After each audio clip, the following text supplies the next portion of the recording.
Hey family, we are live, broadcasting live. This is the Conversation Room 101. Make sure it's only adults in the house. I need your mind to be open, prepared, and relaxed. Welcome to our home. Take your shoes off. We got some rules we need to go over. Be kind. No cursing in the chat. If you want to curse, call in. And no shouting out other channels. That's a no-no. We got one other rule. There is no judging our guests. It will not be permitted. Zero tolerance. And if so, you want to do that, guess what? We got security. And we will escort you out. Because over here, hashtag we don't care. We're going to be one big family. We're going to laugh together sometimes. We're going to cry. But we definitely going to pray. I thank the Lord above for everything. I lift him up and give him the glory. But you guys, right now, we're going to get our popcorn. And then we're going to see what's going on. And let me just park my car. And I'll be in there in a minute. I'll see you real soon.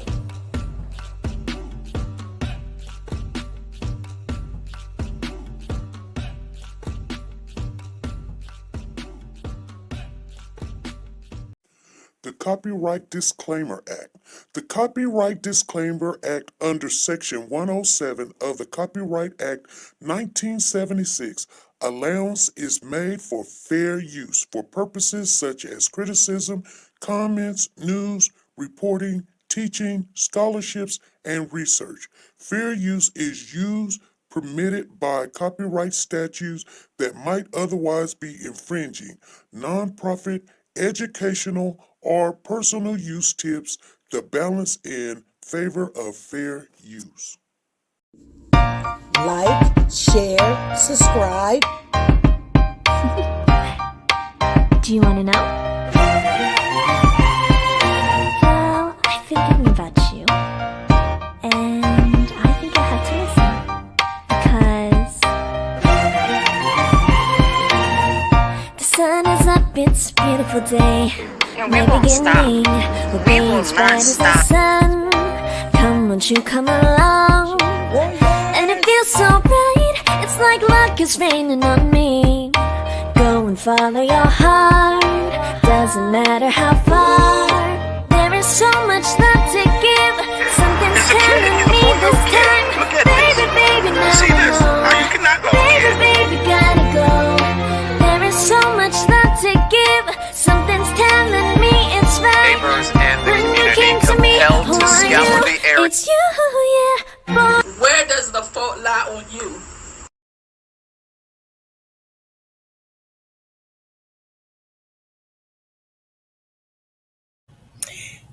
Hey family, how's everybody doing? This is Wednesday, Wacky Wednesday, you guys. I am so happy to be here. Let's give a shout out to our 3 family members that came up in the building. Sometimes I do post early so you guys can come in here if you want to sit down and chat with each other and wait and stuff. That's all good. But the first 3 that comes in get free tickets. The first 3. I see Tina Powers. Make sure you put a 1 in the chat. I see Zena Turbert. Make sure you put a 1 in the chat. And I see Lisa Taylor. Make sure you put a 1 in the chat. I also see other family members that came in here. If they don't put a 1 in the chat, it goes to the next person. That's how we do it like that. Because the hashtag over here, we do not care. We going to give it like we receive it. You know what I'm saying? That's just the way it is. I see Zena's in the building. I see Tina's in the building. And Lisa Taylor's in the building. Congratulations. Thank you guys for showing on up. And congratulations for the ones that came in the building that just held it down. I see my ma's all in the building. I love you guys. I really do. I love you. I don't care. I love you whenever you come in here. But when you come in here all the time, I just love you even more because I know you're supporting this channel and we're trying to get the information out there. We really are. You guys, we were seeing there was some information that we wanted to go back and look at and everything. Let me give a shout out to everybody that's in the chat because even though that you came in later, you had to go do something like some cooking, some shopping, some cleaning, some stuff up. I understand. We do. So let me give a shout out to everybody in the house. I said Lisa Taylor already. I already said Zena. And I did say Tina Powers is in the building, but let's see who else is in here. Sanjay is in the building. Ruby Turner, thank you very much. You ladies are wonderful. Yes, you are. You're beautiful. Freddie Johnson's in the building. Freddie in the dark. She ain't in the dark anymore. I don't know. She getting it. She getting it, you guys. She getting it. She getting it. She said, I got it, SP. And Freddie, I'm gonna give you a call right after this live. Me and you gotta talk. I did receive your donation, and I thank you. Freddie is back in the race, you guys. If she win, don't nobody say nothing. Because you know what? Freddie be doing her thing. Y'all just don't be knowing what's be going on. She said, I'll put it down. She said, I'll throw it in the mail. I'll make sure it gets out there because she supports this channel. Whether she wins or not, whoever wins, I'm gonna congratulate you. If you win, if you win and you only got one ticket in there, because on July, the ending of July, we're giving out nothing but money. So whoever wins, you win. If God wanted you to win, you're gonna win. You got one ticket or you got a million tickets, you're gonna win. Woke the God is in the building. I see my girl. Woke the God is in the building. And let's see who else is in here. Shauna is in the building. Hey, Shauna. She said, hey, everyone. Monique Hall, how you doing, sweetheart? Monique is in the building. Monique, I think last couple of times or something, Monique, your name was calling. You wasn't here to win your winnings. Girl, you were tripping. I don't know where you was at. And Danielle is in the building. How you doing, Danielle? Thank you guys for showing on up. Did I miss anybody? Please let me know if I missed you and you came in. She said, I just put a one up in there just in case I didn't come in to claim your prize. Girl, trust and believe. And you know what, you guys? I wanted to, and I don't know, we're going to have to talk about it. She said, they're all mods, just that's why they're here first. No, you can be first, Shauna. You don't have to be a mod to come in first because I already scheduled to come on. Sometimes I'll do it like, if I know what we're going to talk about or whatever. Let me explain this to you. Sanja said, give me a ticket. She said, give me a ticket. I'm in there. Sanja, you in there too. So I can tell you by just looking at this right here, like, and it is the mods. Mods do support this channel. You guys, whether they do a donation, whether they come in here and they sponsor, because mods get free tickets for being a mod. I can't pay them, so I ain't got money like that. I just ain't got shoot. I'm struggling like y'all struggling. But because shoot, you see who's in office. So, but whatever. The mods, they do. I do think very highly of all my mods. They are wonderful mods. Other people want my mods. They sometimes, they get them for a little bit or whatever. I don't know, but you know what? I make sure that they know what a mod's job is and don't go over that line. And when they do become mods for other channels, sometimes they do wonder a little bit, They do know that this is home, and home does come first, okay? That's number one. Number two is because you got to have loyalty. You have to have loyalty. Nobody wants you to be a mod if you do not have loyalty. You know what I'm saying? You don't have to believe everything the person is speaking on. I mean, you might even, but sometimes if they let you kind of, understand like, their theory and what they're trying to get out of it. Because sometimes we be trying to get a reaction from family members or get them to conversate with us or to talk to us. But she says, no, I'm saying they show up early for their job, which is pretty smart. Oh, okay. So you do know that you can. So you do know, Shauna, that you can show up too. Yeah, they do show up. They do. And I love it. She said, yes, we can agree to disagree. Okay. So I don't, she said, I understand. I was just trying to be funny. Girl, you is funny. You is funny because it all works out. She said, I understand. I'm not good at it, but I'm sorry. Nah, you good. You good. That's just the way it is. And And you know what? And I was told this because, sometimes we look at those numbers and we be like, well, where did everybody go or whatever? Well, if I make the ads when they do come in all at the same time, everybody will be gone. So if you don't have the thing where I don't get to see ads, so I don't get to see when the ads are showing or whatever, but it does help our channel to stay around. Just when you see the numbers go down, don't think people ran out the building. They didn't run out the building. They're probably looking at an ad right now. And then when the ad is over with, which we want them to look at the ads, then the numbers come back up. Okay. So that's why things shift like they do. Because I was like, dang, what did I say wrong? No, I didn't say anything wrong. Those are just ads popping up. Sometimes people get mad. You know what I'm saying? She said, I love you, girl. I love you. Yeah. If nobody told you today, Shauna, I will tell you I love you. I love everybody in here. I really do. Not just because you're here, just because I know that, some channels, and I don't speak bad about channels, but some channels, I don't know what their whole hidden agenda is.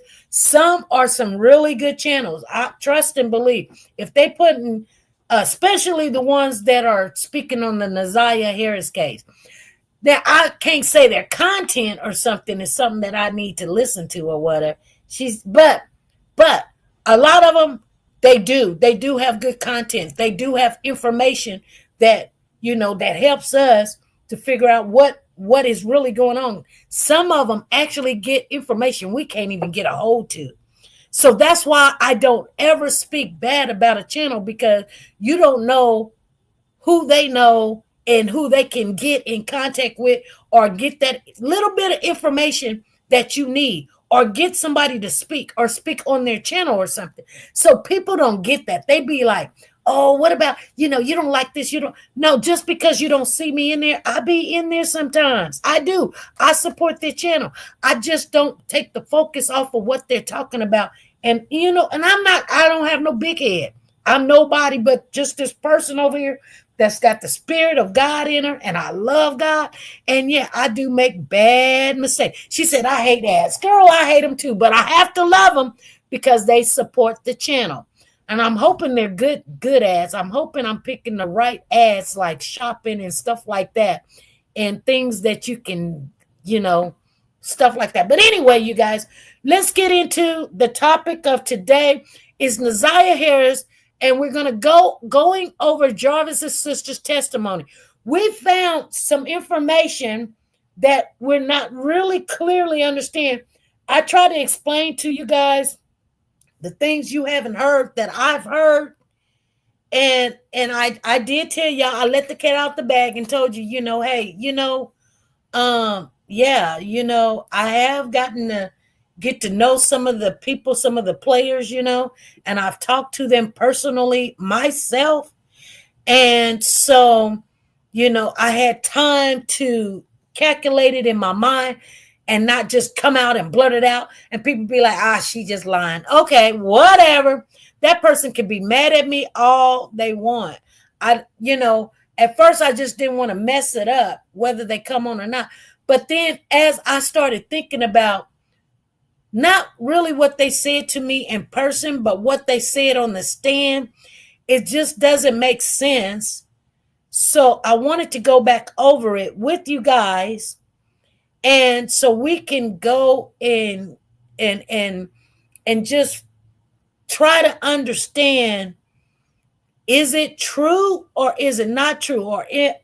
My spirit really do not lie to me. I've never, anytime when I go against what my spirit has told me or showed me, because it ain't that they say, hey, SP, such a, it's kind of like that, because you be in your own little mind. Have that ever happened to you guys? Please tell me. No, serious. Right now, please tell me, have you ever were doing something and a spirit comes over you and just tells you what's happening, or tell you what to expect, or tell you where this is this or something, and you sitting back and it's almost like you're arguing with yourself. If that's ever happened to you, let me know, because I'll be like, dang, that's, and people be like, she talking to herself.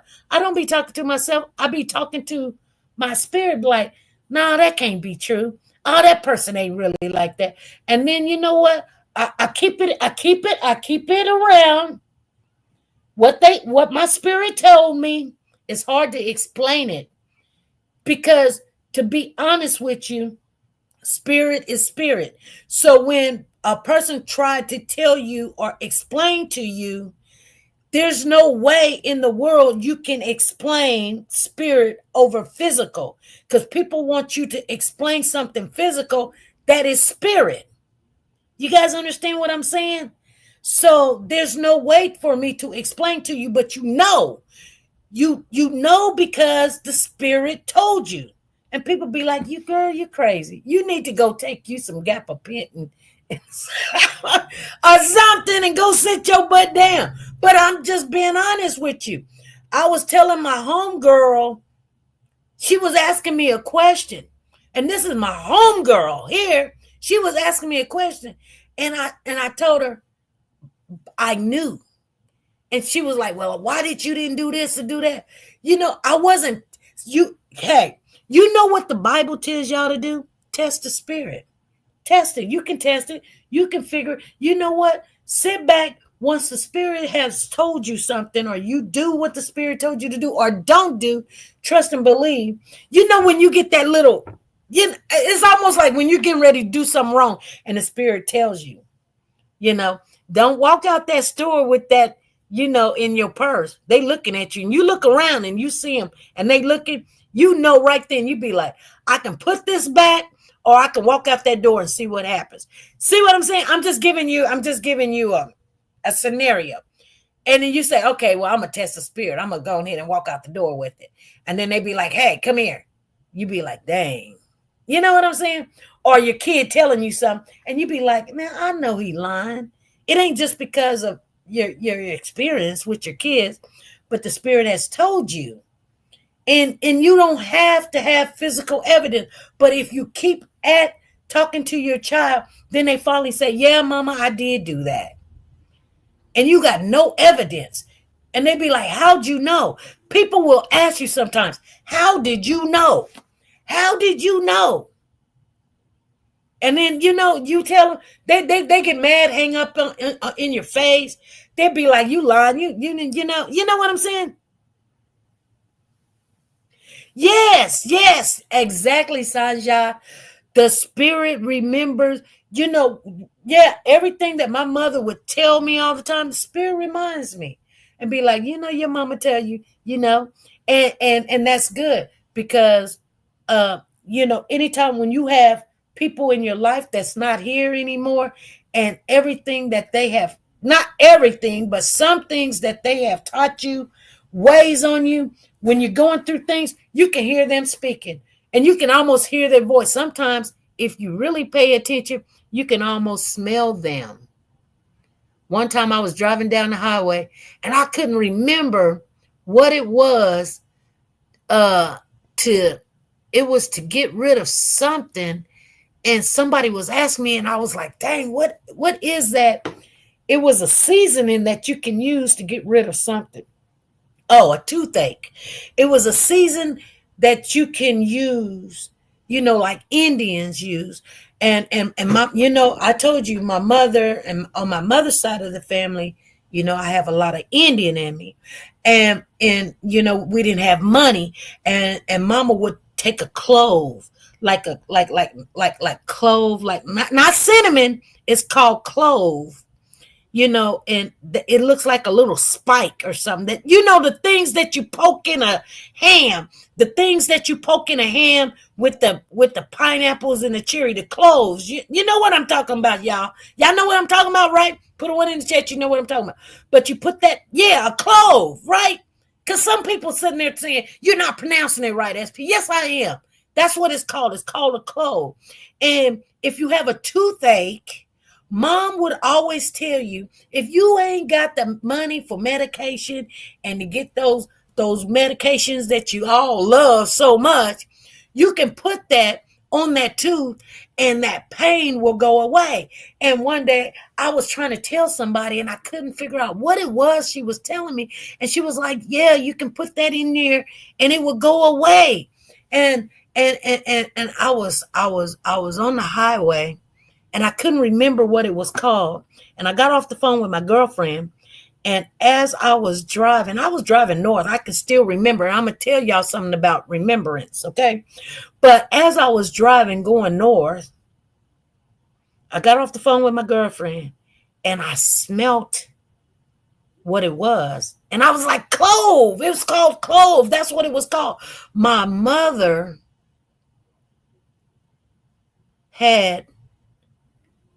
she must have been smiling in heaven because the smell, I mean, it was like it went right across my face, the smell of it. And I knew what it was. Woke the guy said, yes, it will. Clove will do the trick. So you know what I'm talking about. But I couldn't explain to nobody when I smelt the clove, it came to my mind what it was. My mother was trying to help me remember what it was. And I was like, clove, clove, clove. But see, those things like that, people be like, oh, that's just a coincidence. No, the smell was like, it was right there in my face, like, smell it. She probably couldn't speak to me, but it was like, clove. I said clove. I was like, clove. Anyway, you guys, I want to share something about this testimony with the sister, Jarvis' sister. She was on the stand, and there is some questionable things that I am just not, it just don't set well. I would love to speak with her, and I would say again, but because two things that I'm not really just safe with. One is, well, I know one of them, so I'm not going to trip on that. But the other one is, they didn't let her speak. So when she comes back in October or September, I'm pretty sure it's going to be in October, you guys. I'm just some people be like, we don't have a date, SP. Y'all, the ones that say something like that, y'all just sit on back. Just sit on back in the back and leave me alone, because when you do what you do, you know what you know. You know what I'm saying? You know.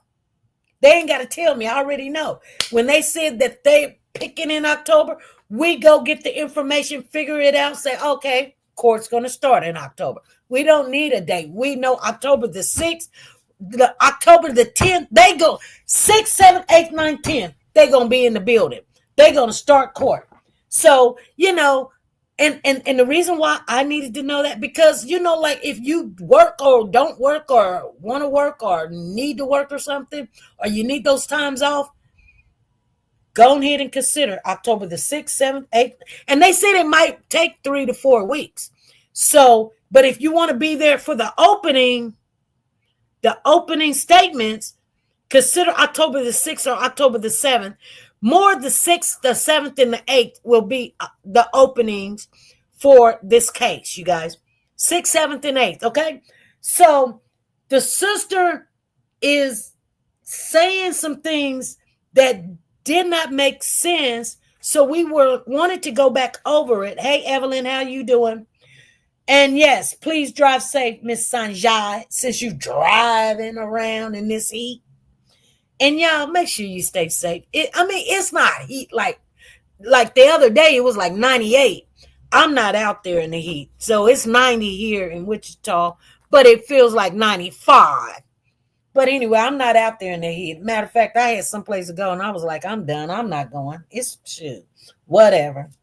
You take care of whatever you need to take care of in the mornings. Anyway, we're gonna go over the sister's testimony a little bit, you guys. It's not going to take that long, but there's two things I want you guys to pay attention to, because maybe it's me, but I believe, and so that's why we're going to listen to it together, is because she's saying like somebody had came out and said, "Hey, SP, when did she call Shannon Jones?" Well, then when she's on the when she's on the stand doing her testimony, she kind of contradicts herself a little bit. So we're gonna look at it. We're gonna listen to it, and I'm pretty sure I'm gonna talk to a couple of people later on. And anyway, that's what we're gonna do. Yes. And let me say this before I get ready to do that. But Freddie, I do got your stuff plugged in for your donation. I've got it on the board. So I just want you to know that I got it on the board. And I've been wanting to call you, but then my phone is always dead. And then when it's not dead, it's dark, it's late, and all this other stuff. But I am going to call you to personally thank you for your donations and um and all of that. And I got to talk to you about what's been going on in my neck of the woods because, yeah, I almost couldn't even think right. But let's get off into it. Let's watch it a little bit. I will stop it. Okay, it is a 46. There's two different ones. I was going to pick the one that maybe we won't get a ding on, but I decided to pick the YouTube one because it was louder. The one that was on the app of the news, when the news Fox 21 or Fox 10 or whatever, Fox 2 did it, is very the volume is so low, you literally got to stick your ear up to it. So I was like, you know what? If we get a ding showing this, we just gonna have to get a ding. But we're gonna watch it together, you guys. I will stop it um um about like every 10 minutes. We will watch it for the first 10. The first one we will watch for the first 12 minutes because there's a place there I would want to stop and just chit chat. Okay, let me bring it on up and let's do this thing, y'all. Okay, let's do the do. Woo woo woo. Let's see. Let me share my screen with you. Yeah. Okay. Oh, nope, not that one. Oh, Lord. Oh, okay, not that one. Okay, here, this one. Okay, let's see here. First of all, let's get that in there. And let me get up here with you guys. Okay.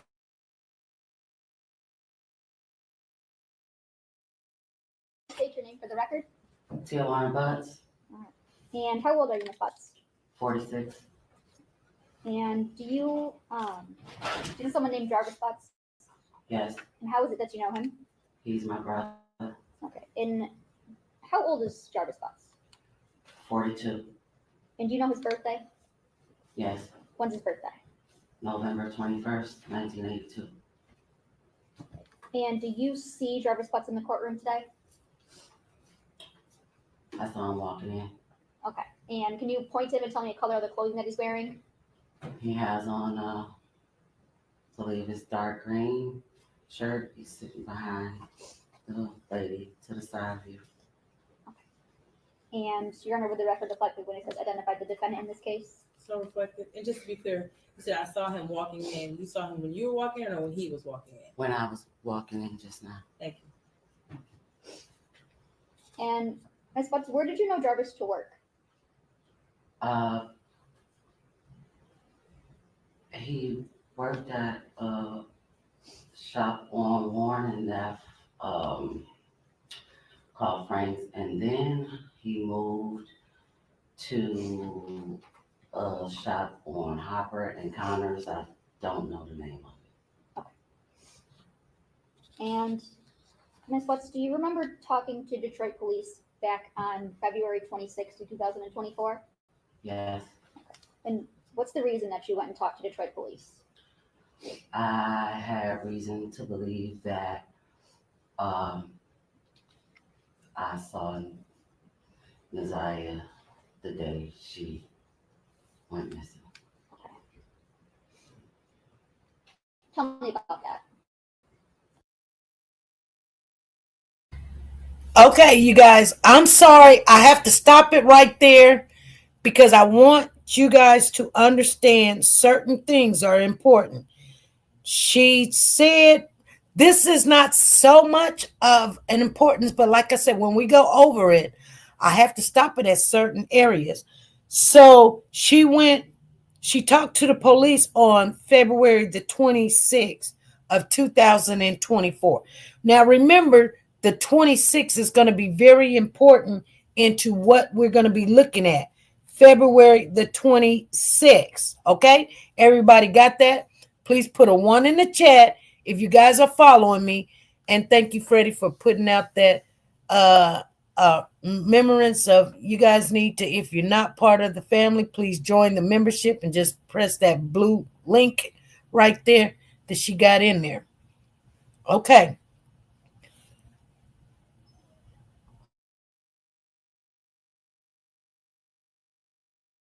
What's well, what makes you believe that you saw Naziah on the day she went missing?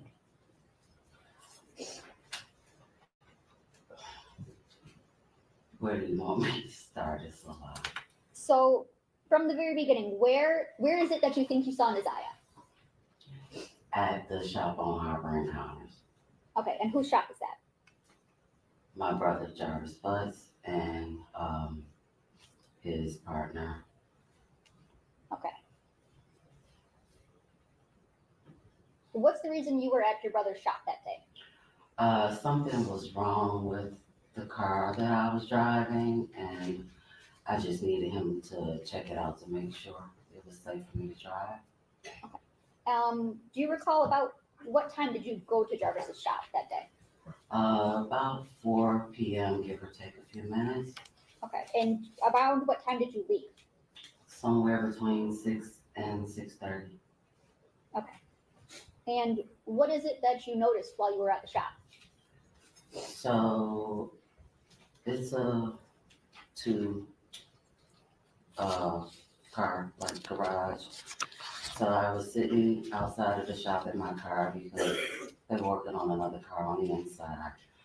Um, as I sat there for the time that I was there, I kept seeing a little girl get in and out of his truck, going to the gas station and going back to his car. Okay, so I'm gonna stop you right there. Whose car are we talking about? My brother. Okay, and what kind of car was it? Believe the Cadillac Escalade. Okay, do you remember what color? Kind of like a pearl white, off white cream color.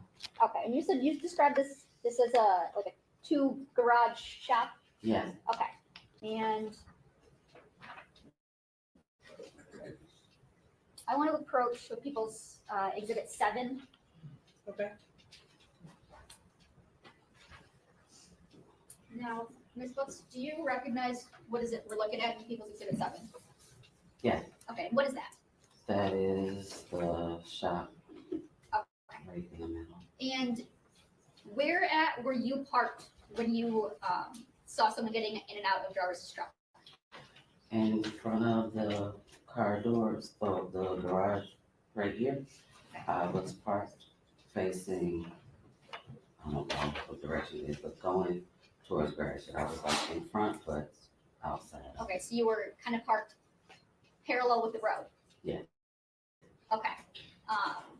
Can you draw a T where your truck was? My car? Yeah, your car was. Can I? Yes. And then put an arrow the way you were facing. And where is it where that Jarvis's truck was? Just put a J where Jarvis's truck was. And what way was his truck facing? It was facing my direction, so the front was towards. Towards you. Okay, so put an arrow for that direction.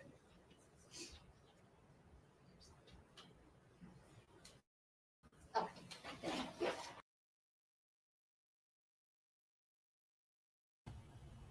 Okay, family. I got a question to ask you guys. Okay. Now, through this testimony right here, she's talking about where her car was positioned. Correct? Correct, y'all? Okay. Okay. Now pay attention to this. And this is why I'm not understanding. She's blocking the door, right? Her car is parallel to the road, which is going east and west. The shop is setting south, right? She says she's parallel with the road in front of the two doors. And his vehicle is parked in front of her vehicle, facing her car. He's got a truck, you guys. He's got a truck. He's got an Escalade truck. She's got a car. She says the girl is getting in and out of the car. Now, right? You guys right? Put an R in the chat if I just said that right. Right? Anybody? Right? You got to remember, she's got a car. He's got a truck. She's sitting in her car with the windows up, but she's saying this little girl is getting out of the car, in and out, in and out, in and out. If you're in a car facing somebody's truck and the person's getting in and out, wouldn't you remember if they were getting out the driver's seat or the passenger seat or the back of the car on the driver's side? Or you would remember. You don't even have to think about it. You're going to remember because this is a truck and you're sitting in a car, right? If you don't remember anything else, you're going to remember if she was in the driver's seat, if she kept getting in and out, wouldn't you remember? Exactly. She couldn't even say, you don't remember. You would remember. Okay. There's no way in the world you couldn't remember, because even if you think of it in your mind, just think about it. You're at the store and you're in a car and somebody's facing your car in a truck, but they keep getting in and out, in and out, in and out. You're going to remember if they got out the driver's seat, or did they get out the passenger side, or did they get out from the back seat? If the light came on, you're going to remember. There's no way you couldn't remember. There is no freaking way you could not remember. Even just by talking to me, I can sit there and go, y'all, I can't make this up. Some things are just logical. You're going to remember. But she says, I don't remember, where she got out the car at. If she kept getting in and out your brother's car and you were so worried about who this is, if they got out the back seat, you wouldn't be so worried.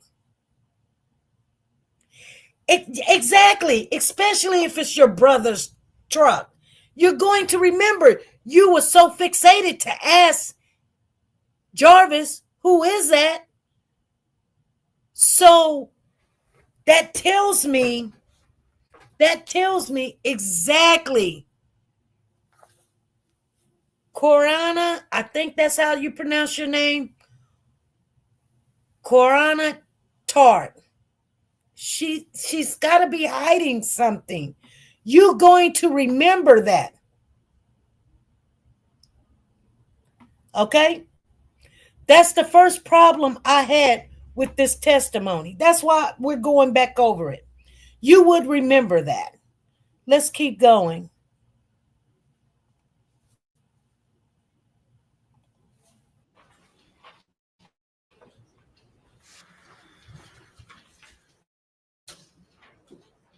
Now, do you get a look at this little girl that you see getting in and out of his car? I saw her, um, as she was walking. I never saw her face. Did you see any clothing? I did. Okay. Did anything about the clothing stick out to you that you remember? I just remember her having on a colorful jacket. Okay. And what door, which side do you remember seeing her getting in and out of Jarvis's truck, or did it change? I I don't really remember. Okay, that's okay. So you said you mostly remember a jacket, a colorful jacket. Yes. Okay. Now I'm going to show you what's marked as People's Exhibit 2, which is already admitted, and People's Proposed Exhibit 10. You understand my approach? Yes. Handing you what's marked as People's Exhibits 2 and 10. Okay. Do you recognize anything in those photos? Yeah. Yes? Yes. What is it that you recognize? Right here, this jacket. And for the record, you're pointing up in channel 1, and you recognize this like pink colorful jacket? Yes. Okay. And that's in People's Exhibit 10? Your Honor, I move for the admission of People's Proposed Exhibit 10 as Exhibit 10. Is that a fair and accurate depiction of the jacket that you saw that day? Yes. I move for the proposed People's Exhibit 10. Any objection? No objection. Okay, it'll be admitted as People's Exhibit 10. Okay. And in People's 2, is that also,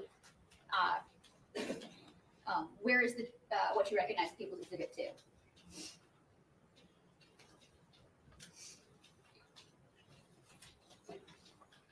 Looks like channel 2 here, maybe. Okay, facing the back? Yeah. Okay. And you recognize the jacket in this photo too, right? Yes. It's a little blurry, but it looks the same. Okay. And what about in channel 1 of Exhibit 2? It would be this one right here. Okay, and it's fair to say that's the back of a jacket? Or it seems to be the back of a jacket? Okay, thank you. And you said that you saw this little girl with this jacket on getting in and out and going into the gas station? Yes. Okay. Did you know who this little girl was at the time? No. Okay. Is there a time that you ever get out of your car? Yes. And what do you do? I needed to use the restroom, so I asked his partner if I could use the restroom. He told me to go and tell him in the gas station. And as I was walking towards the gas station, she was walking in front of me going into the gas station. Okay. So about how far in front of you was she? I would say maybe where the gentleman in the gray blazer is behind you. Maybe a little bit farther, I'm not really sure, but about that distance. From where you are to him? Yeah. Okay. Now, boy, I'm really bad at estimates. 20, 25 feet. Yeah, I would agree with about 20, 25 feet. And you said you never got a chance to see this little girl's face. No. Was there anything else about her that you can remember? I just remember her being kind of small, like outside of just seeing her get in and out of the car. When I was walking towards her, I was like, she's tiny, and I just remembered the coat. Okay. Tiny, like in what way? Like tiny, skinny?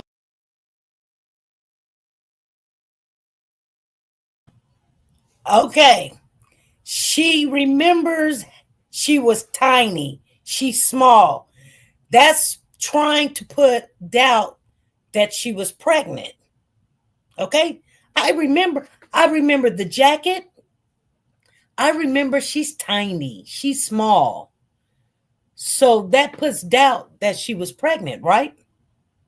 I remember she's tiny. She's small. She's tiny. She's small. But she's jumping in and out my brother's car. She's small. She's tiny.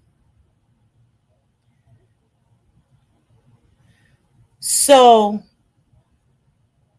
um, you guys, I'm just, huh. It's hard for me to even listen, but we will listen to it. She's small and she's tiny. So that gives doubt to the jurors when they do hear her testimony, and they will hear it again, that she was even pregnant. Well, if the sister is saying she's small and tiny, it's absolutely putting doubt. She didn't see her face. She just seen that she's tall and tiny. She's small.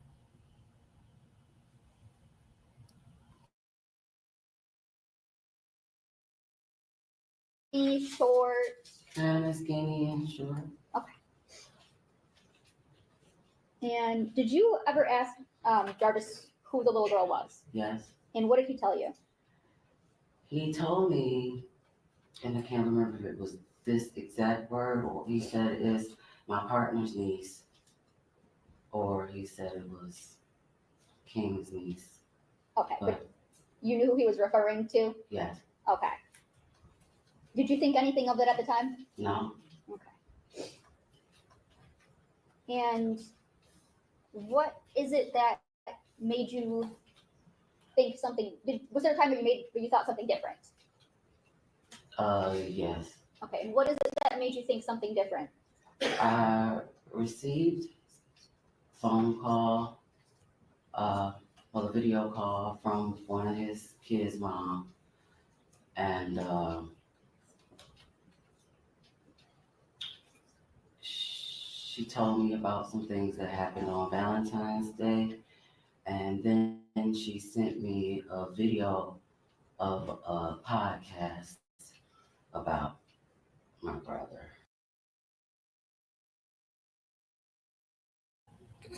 Okay. So I want you guys to pay attention at 11:50 on this timeline. She received a call from her brother's baby mama, and and she received a video call. Now, you guys know about video calls, right? When you have video calls, they can't trace video calls. So all her calls are video calls. So she's facing a video call from the baby's mama, and the baby mama sent her a podcast. But when she's talking about the podcast, she's saying she's in the podcast. She didn't say, she said she was in the podcast. She was in the podcast, you guys. That's something else I picked up. She doesn't say she just reviewed a podcast. She says she's in the podcast. So she literally was in the live watching what they were saying about her brother. You guys, are you guys following me? Put a 1 in the chat. You guys are understanding what I'm saying.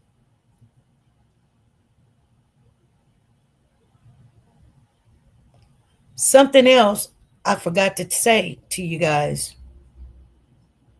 Thank you. Thank you, Lisa Calhoun. When they asked her, you asked your brother, who was that? She said, he said it was his partner's niece. Isn't that hearsay? What she said, he said. He said, and it's funny how nobody didn't object. They wanted that out there. When any time else when somebody said something, they say, "Hey, hold up, we don't want to hear what somebody else said," but they allowed us to hear what Jarvis said. Well, he said this. Well, when she started to try to say what King said, hold up, we can't hear what King said. We can't hear what Shannon said. When they was talking to Shannon, we can't hear what Annette said or what the kids said. But when she said, he said, they let it go. They let it go. You know why they let it go? Tell me why they let it go. You're trying to tell us his testimony by you. That doesn't even make sense. I think she was talking about an assist being in the podcast. No, she hold on. No, she said when she was in. Hold on. We're gonna get to it. We're gonna get to it.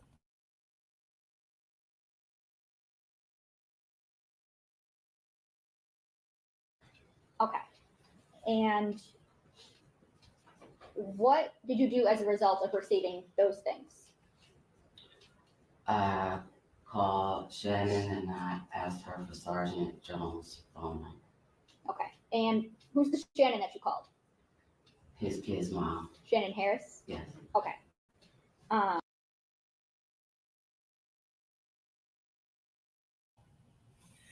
So, okay. Yes, they're trying to create a narrative. Exactly. Now, she just asked her, so what did you do after receiving that podcast? She said, after receiving that podcast, after being in that podcast, she said, after talking, after the podcast and talking to the baby mama, she called Shannon Harris. Hold on. I can't be making this up. She said, after the podcast and after talking to the baby mama, I called Shannon Harris. I'm going to go back a little bit. I'm going to go back just so y'all hear that, because that is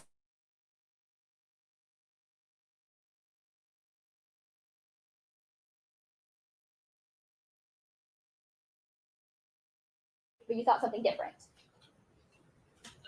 Yes. Okay. And what is it that made you think something different? I received phone call, well, a video call from one of his kids' mom, and she told me about some things that happened on Valentine's Day, and then she sent me a video of a podcast about my brother. Okay. And what did you do as a result of receiving those things? I called Shannon and I asked her for Sergeant Jones' phone number. Okay. And who's the okay. Now, y'all did hear what she said. That is her whole statement right there. After talking to the baby's mama and looking at the podcast, I called Shannon Harris and asked for Shannon Jones' number. Did she say that or did she not say that? You guys, please work with me. Yes or no? One or two? One for yes, two for no. She said after talking to his baby's mama and looking at the podcast, she called Shannon Harris and asked for Shannon Jones' number. That's what she said. Yes, yes, yes. Okay. We got two people in here talking to me. Y'all got to talk to me now. Come on. Yes, Lisa Calhoun, talk to me. Talk to me. Okay. That's what she said she did. After listening to talking to the baby mama and watching the podcast, she called Shannon Harris and asked for Shannon Jones' number.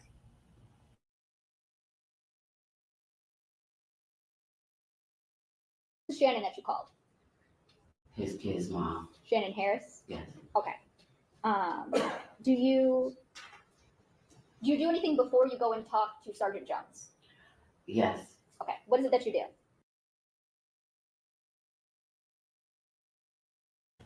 Oh, we getting to the nitty gritty. She said, did you do something before you talk to Shannon Jones? Did you do something before you talk to Shannon Jones? So she done asked for Shannon Jones' number, but did you do something before you talk to Shannon Jones? So now the sister is going to go talk to King. Now remember, she asked for Shannon Jones' number, but she ain't went and talked to Shannon Jones. She wanted to go and talk to King to see what King is going to say, or what did King say. So she goes. To go talk to King. Yeah. Before she goes talk to Shannon Jones, she went and talked to King. She Okay, so after having a conversation with Shannon Harris and his other kid's mom, um, I was informed that his partner King, uh, I guess something happened where the Objection, this is hearsay. It's not a statement yet, Judge. Being informed. I'm not sure what she's even about to say. Okay, just to the extent that it's informed of someone else's statement. You might have to object in a couple moments. You need to speak up, If you could stand up please. and make your objection. Yes, just objecting to the fact that she was informed of something. It appears this might be hearsay, but we'll see. Yeah. Could you finish what you were saying? I don't know where you're going with this. I'm trying to remember where I left. Okay, so after talking to Shannon Harris and his other kid's mom, I was informed of some things that had taken place. I think Valentine's Day. So they told me that his So partner objection. King. Okay, cool. Okay, so That at this is- point, this is hearsay. They told me in the lack of personal knowledge the things that she was informed of. Can I finish? 1 second. One. What is an objection? I'm Everybody- sorry. The witness Sorry. has to stop talking. So based on those, do you go and talk to someone else? Yes. Okay. Who do you go and talk to? His partner King Okay.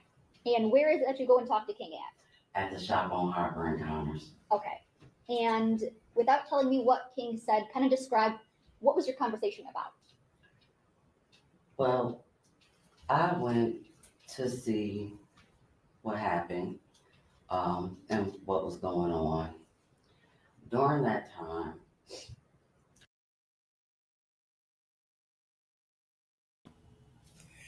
okay, you guys. She said she went to go talk to King. Before she went to go talk to Shannon Jones, she wanted to talk to King to see what happened. What do you mean, what happened? To see what happened. So somebody had to inform her that King was picked up and questioned. So she wanted to go see what King had to say. Yes, she needed to go see what King had to say before talking to Shannon Jones. Okay. She done talked to the baby's mama. She done seen the podcast. She called Shannon Harris, got the number for Shannon Jones. She said a Thursday before she talked to Shannon Jones.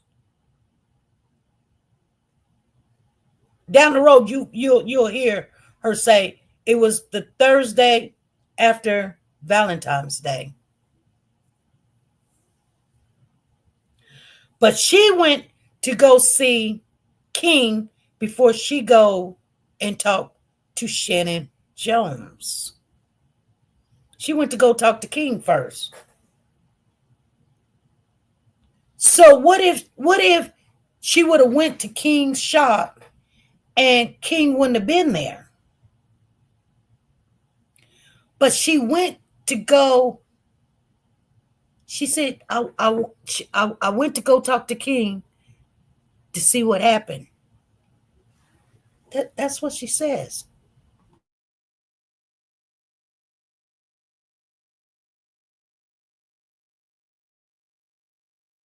And a lack of personal knowledge to the things that she was informed of. Can I finish? 1 second. One. What is an Sorry. objection? I'm Everybody- sorry. The witness Sorry. has to stop talking. So based on those, do you go and talk to someone else? Yes.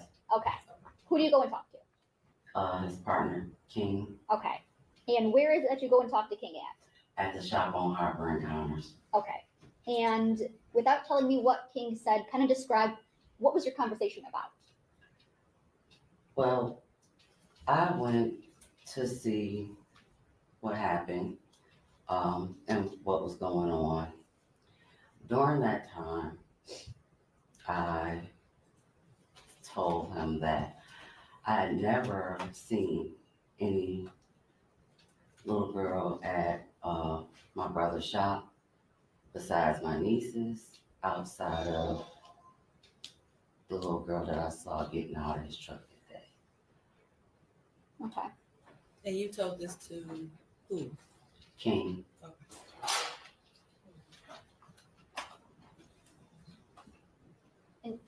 Who is King again?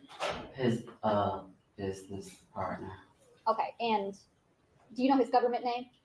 Uh, I believe it's Cordero or something like that. I just always call him King.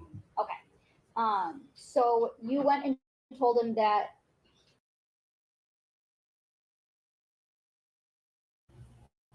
Okay, you guys. Um, so she goes to the shop to tell King, I've never seen no kids at this shop other than my nieces. But I went to go see what happened. I never seen no kids here but my nieces, except that one little girl that one day. Okay. I digress, you guys, for real. You can't even make this up. That's why I tell y'all sometimes people think they don't think before they talk.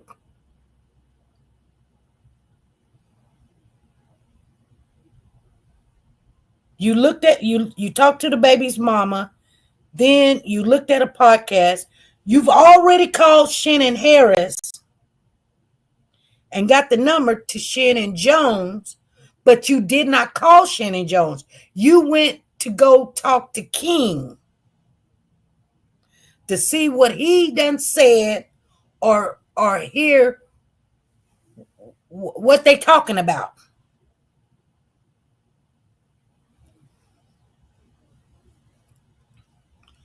And you start the conversation off with, I've never seen no kids. So the conversation must have been that we didn't hear, that they wouldn't let her say, which we can all imply, well, assume that they told the sister King was picked up. King was picked up and he's released about Naziah. That's what she heard. She heard King was picked up and questioned and released. So she wanted to go see what they said to King. Trust and believe they had a full conversation about what happened, what went on. Because people don't just say, "Oh, yeah, that was her." I'm just saying.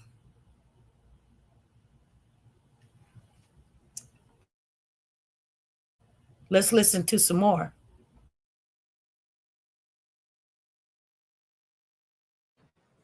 you hadn't seen anyone out at the shop besides your nieces and then the one little girl you saw that one day. Yes. Okay. Did you ask him about that little girl? Well, I didn't ask him about it. After I said that to him, he told me. Objection, Your Honor, this is gonna be hearsay again. Judge, it's going to go to the effect on the listener. There could be an exception. I don't know what she's saying. So you might as well just stay standing up. Go ahead, say what you were going to say. After I mentioned to him that I had only saw my nieces and one particular little girl, he then told me that that was Naziah that I saw that day and I was there.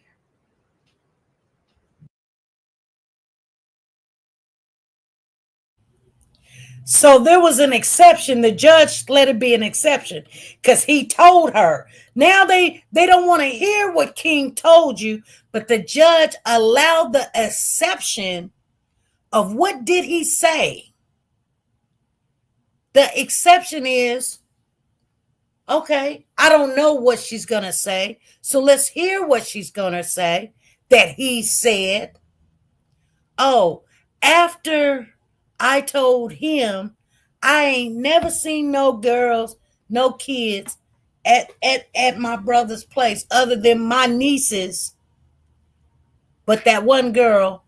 And that's when King told her that was Naziah. He just said, and you were there. You were here. And he told me I was here. Girl, you already knew you, girl. Oh Lord. Please, that's why you're getting scared. You already knew. You wanted to know, did King say anything about you? And you was there that day. Because King simply said, that was Naziah, and you were here. Could you imagine somebody going to somebody saying, hey, I just want to know what's going on and all this other stuff. And then they turn around and say, oh, well, shoot, I don't know. That little girl, that was her. You were here. You were here that day. I bet you her whole world just was like, because you're not going to just stop and that's the end of the conversation. What you mean I was here? What you mean I was here? That's letting her know, shoot, you know what? You better not get yourself in trouble. Even if you didn't know what was going on, you was here. You seen her. You was here. And allowing her to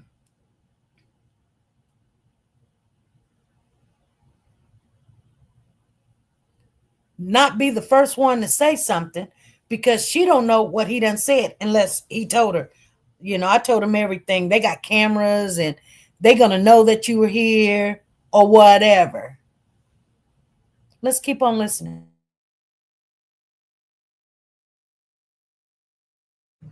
I would object then, given.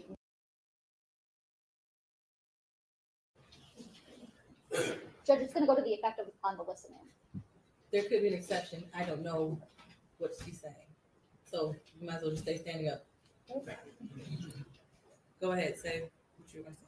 After I mentioned to him that I had only saw my nieces and one particular little girl, he then told me that that was Naziah that I saw that day and I was there. I would object then, given now that she has testified to that it is hearsay, that it is being introduced for the truth. And Judge, I would say that it's actually a statement of identification.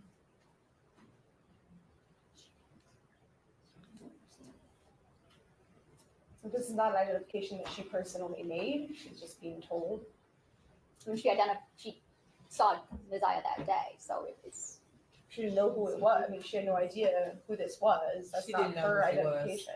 So it is hearsay. Okay. So without saying what King said, were you informed of anything about a little girl that you saw on January 9th, 2024. Yes. Okay. And to your knowledge, Jarvis had told you that that was King's niece. Yes. Okay. And when you talked to King, did you have reason to not believe what Jarvis told you? Yes. Okay. Do you know your nieces from Jarvis? Sorry.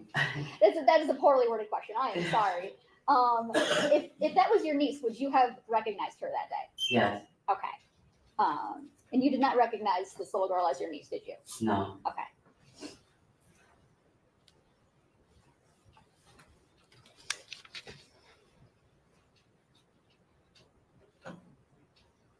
What is it that you did after speaking with King that day? I called Shannon Harris and I asked her for Sergeant Jones' phone number. Okay.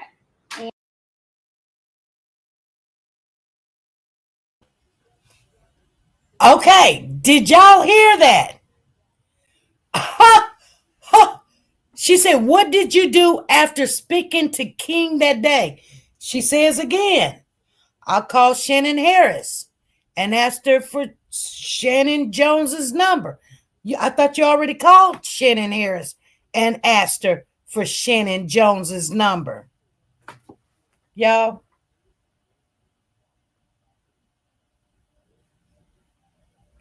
Did y'all hear that?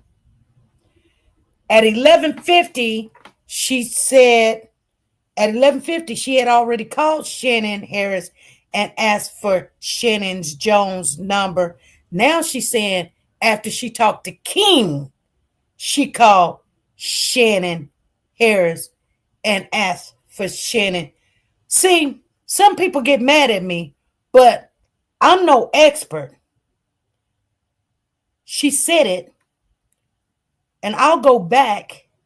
I'll go back, and we'll start where we stopped at. But let's just go back because she said before at 11:50 after receiving a call from the baby's mama and looked at the podcast, she called Shannon Harris before she went to go talk to King.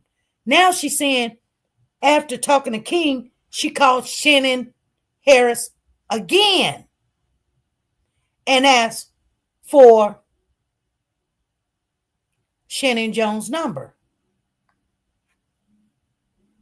Again? She didn't say the word again. I'm gonna look at the time so we won't be, doubling things, but I just want you guys to hear it because I wrote down the time that she said it so I can just hear what she said again to just refresh my memory, because this is what they're doing over there in the defense area. And some people get mad at me. I'm not telling them nothing they don't know. I'm telling you guys stuff that when you look at things, you just look at it and keep going. No, you got to say, you got to go.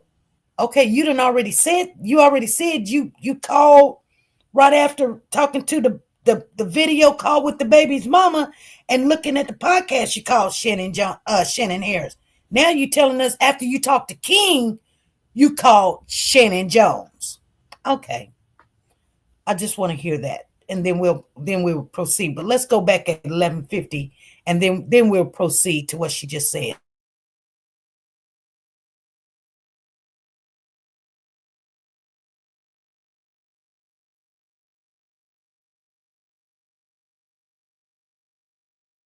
Okay. And who's the Shannon that you called?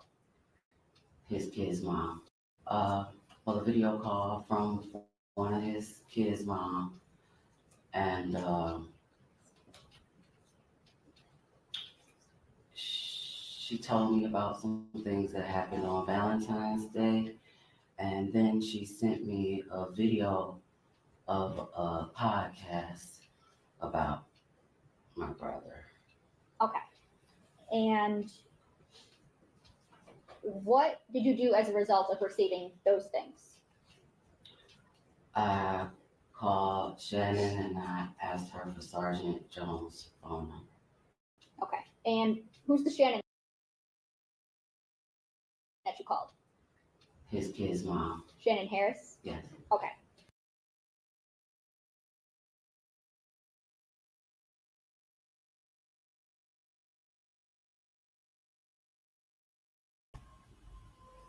So did y'all hear it? I went back to 11.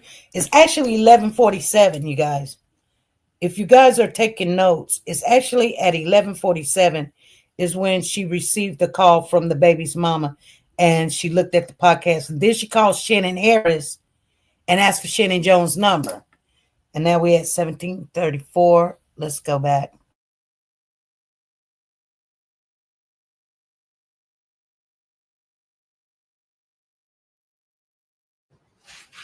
I called Shannon Harris and I asked her for Sergeant Jones' phone number. Okay. And did you eventually talk to?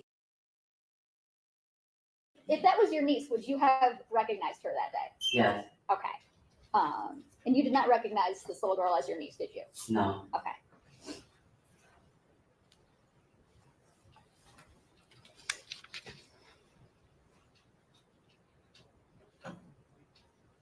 What is it that you did after speaking with King that day?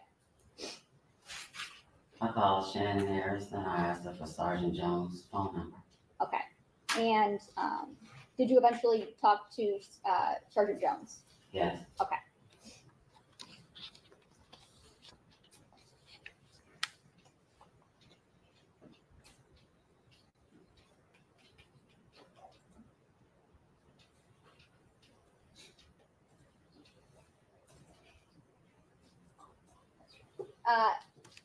Sorry about that. What day was it that you went to the shop and saw the little girl?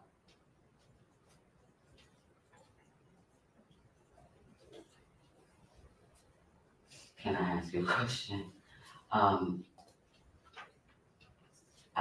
didn't remember the exact day at that time. Okay. What is it that makes you believe that it was Ms. Harris that you saw on that day?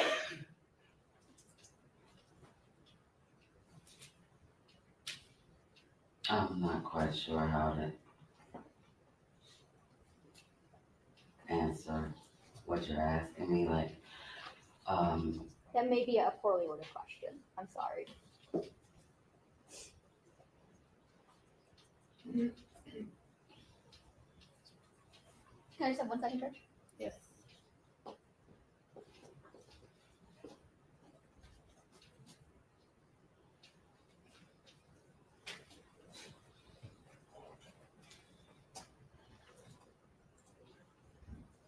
Ms. Butts, did you come to learn of the day that you had gone to Jarvis's shop by going through the locations on your phone? yes, Okay. And that's the day that you don't remember off the top of your head right now, but it is revealed in your phone locations? yes. Let's see here.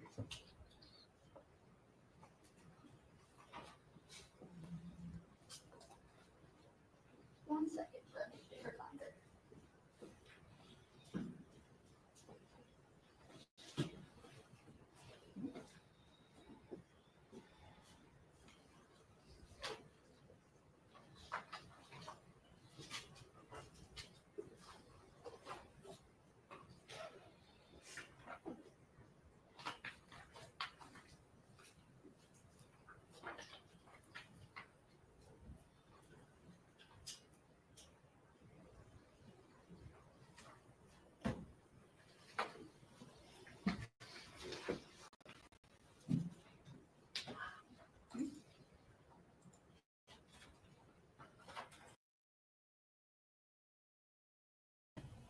I got something to say to you guys while they're going through paperwork and stuff. She's looking delirious, right? She's looking afraid. She's looking suspicious. And it's a tactic that they do to give you time to think. They're giving her time to think about the day of and what happened. That's what they do. They sit back and act like they're busy, they weary, they don't know what they're gonna say next. They know what they're gonna say next. They're keeping her on the stand to see if she falls apart. Because if she does fall apart, then guess what? She either a part of it and she's lying, and she knew or she knows. That's what they do. And she falls apart. This is way before they go in the back and start talking. She falls apart on the stand, remembering that she is a part of this equation. I'm just being honest with you guys. Pay attention how long they wait to ask her the next question. Let me back it up just a little bit. Let me back it up just a little bit, just so y'all can see how long they take to ask the next question while they giving her time to sit there, and she starts, you know, to cry and remember. I'm gonna go back just a little bit so you guys will know how long it took for them to ask her the next.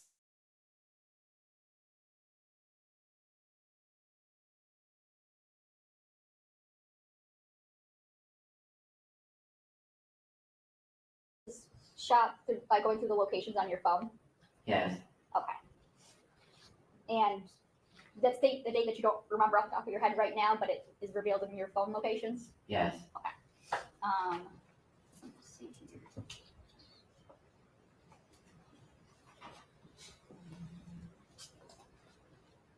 One second. Let me find it.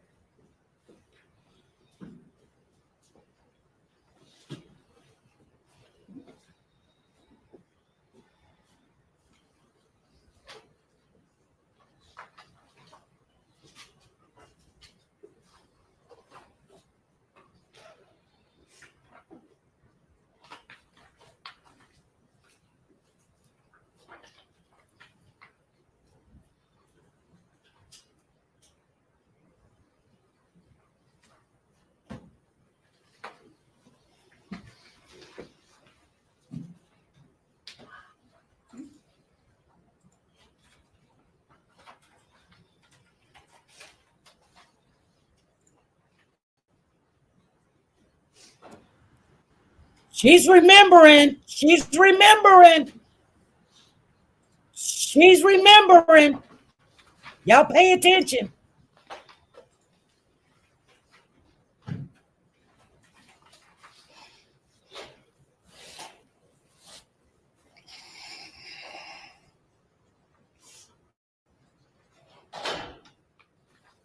When is it that you went through your phone locations to determine the date?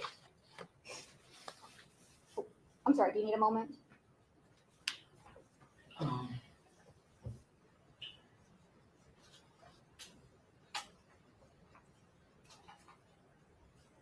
I believe it's February, I think the 24th or the 26th. I can't remember the exact date. Okay, that's when you would have went through your phone to find those? Yes, Okay, and did you also go through that in your interview with Sergeant Jones? yes, Okay. And did you give Sergeant Jones permission to look at your location data? yes, Okay. And your phone kind of extraction in general? Like to go through your phone for the data? yes. Okay.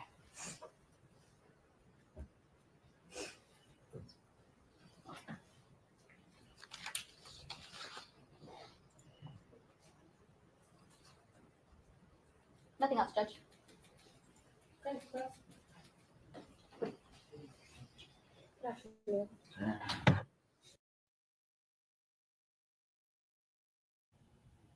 You guys, I'm gonna say in that whole moment of silence, it was that right there told it all. I mean, I'm just being honest with you guys. Um, I, you know, I'm just saying that's what I see. The way that she when she's talking, her whole physical mannerism, um, her eye movement. She's looking. She got to have a friend that's there that she is kind of sometimes giving eye contact to, and they're trying to inspire her to do whatever she's doing, say whatever she's saying, or to inspire her that she's going to be okay. And yeah, she is wishing they hurry up. She is, but just by how her shoulders are caved in and how her eye movement is when they're asking questions and stuff, she knew. She knew. I mean, you know, if she was right here on the panel right now and we were talking to her, she would say no, of course. She would say no. I didn't know. I don't care what you guys think. That I mean, I don't throw people underneath the bus. It's just like I said, I had a lot of time to go over her whole testimony, and all I see is no. Um, she I'm just being honest with you guys. And I to be honest with you, I even hate what I'm saying because, you know, when she broke down and started whimpering when they just gave her time, she wasn't, she was thinking about that day. Not that she didn't see it, not that she didn't, because if you didn't know who this child was, but you knew she wasn't supposed to be there, I wouldn't want to be in her shoes either, because but her whole actions prior to that day that she's testifying, where she went to go see King before she called Shannon, after she called Shannon Harris and talked to Shannon Harris, then she seen King, and after seeing King, then she called Shannon Harris. That does not make sense. You can remember that, which you didn't remember well, because you said two different times. You said before you'd seen King, you done already called Shannon Harris and asked for Shannon Jones' number. Then you said after seeing King, you called Shannon Harris and asked for Shannon Jones' number. Okay.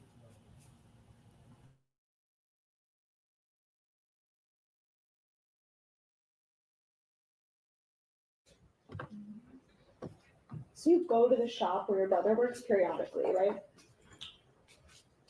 From time to time, yes. You've been there prior to the day we've been talking about today? Yes. A couple times at least? Yes. And you'd been back there after? Yes. But the day we've been talking about, that's the only time you ever saw a child there? That was the only time I saw a child I didn't recognize. Okay, so you had seen other children there before? Yes. Okay. When you say that you recognize, these are who exactly? My nieces. And when you first arrived at the shop that day, Jarvis told you that he wasn't going to be able to work on your car? No. No? Did you ask him if he'd be able to? Judge, I think this calls for hearsay. They can't admit statements of the defendant. I'm looking more so for her own statement, actually. For her We'll what? start with her own statement. Okay. Did you ask him right away if he would be able to work on your car I talked to him prior to coming to the shop. before you arrived? You asked if he could work on your car that day? I asked him to look at my car that day. Okay. Did you arrive at the shop with the understanding that he would or would not be able to? I arrived at the shop knowing that he was going to look at my car. Okay. One moment.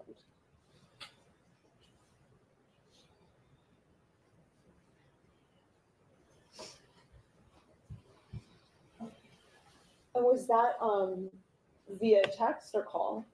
some other way? Probably video call.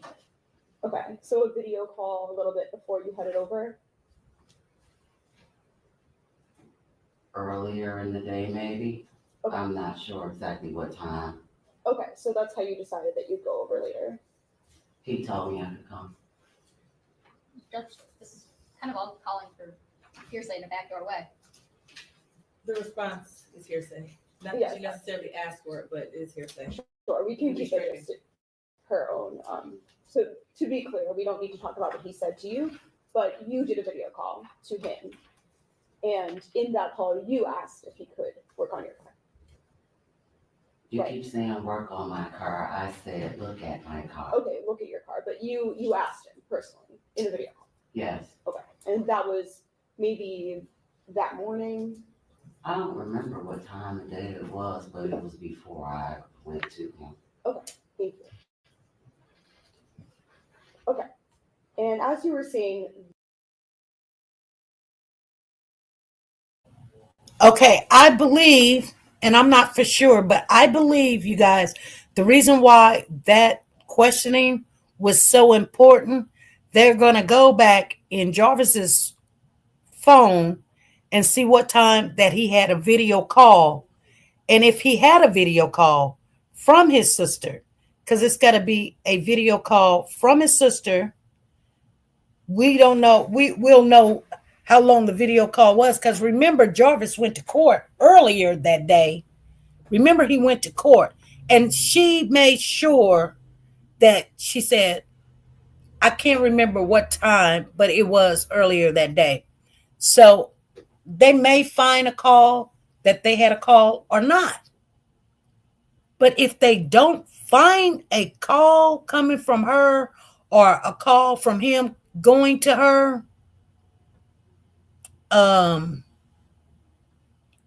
that right there is going to be a problem.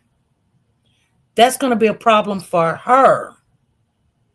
And I truly believe that they're going to look at his phone to make sure that they had a phone call that day.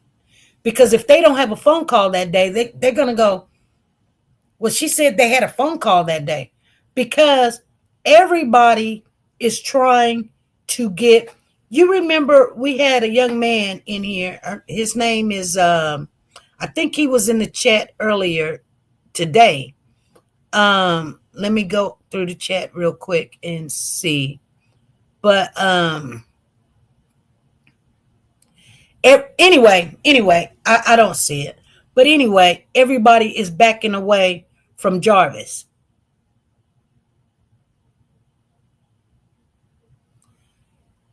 Stephanie says, I don't think she is one of his victims.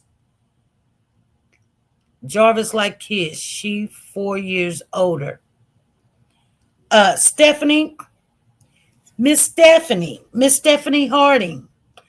You know what? Stay around. I want to say something, and I want you to hear what I got to say. I just don't know how I'm going to put it yet. But just hang around. Okay? Because I want to share something with you. So that when all of this comes out, 4 years older than Jarvis. Stephanie says 4. That's his sister, Stephanie. What are you talking about?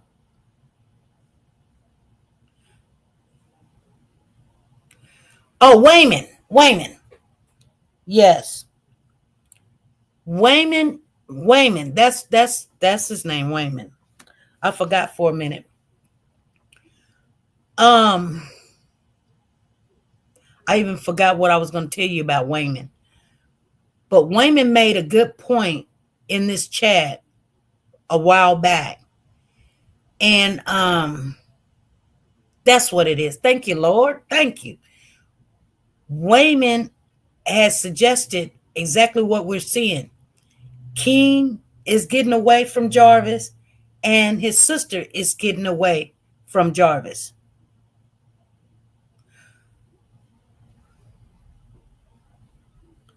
But trust and believe, you guys, there's more victims.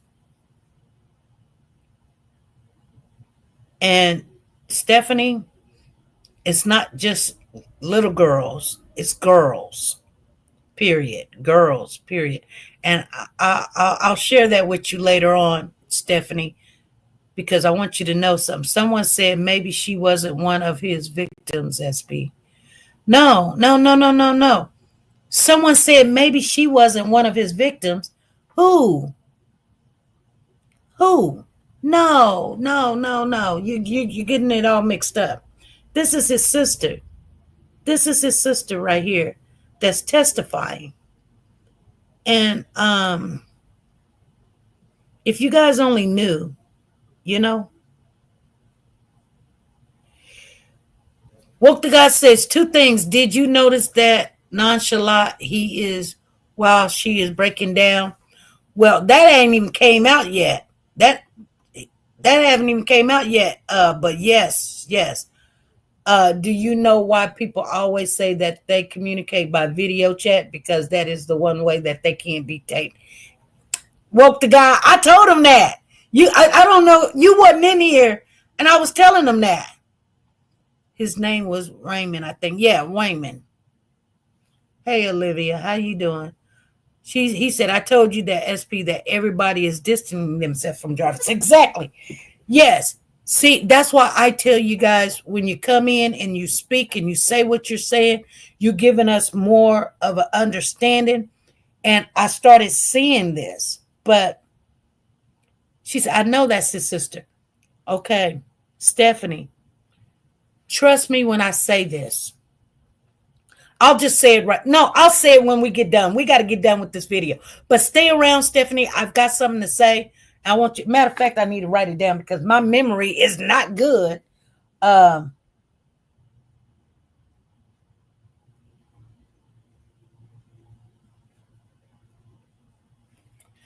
write it down so I won't forget.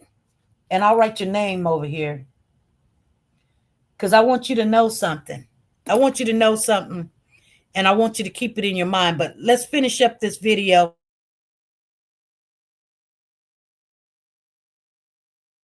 This day, I think you said you saw some other children there at other times, but this particular child, you only ever saw this child on this particular day.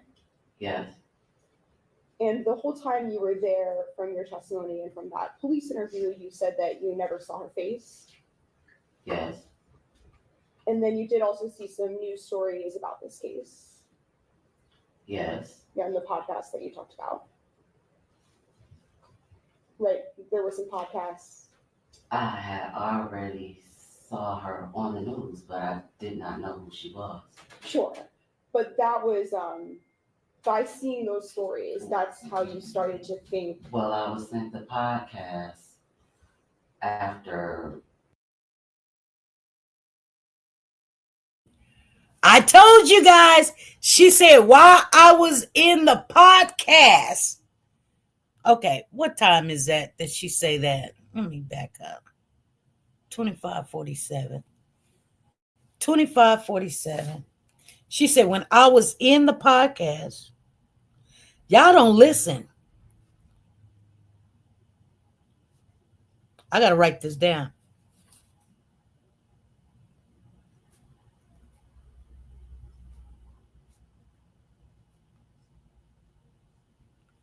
That's what she said. She said when I was in the podcast. And you wasn't in the podcast. You come on now. Come on. Yes, it's crazy. Let me back it up just a little bit.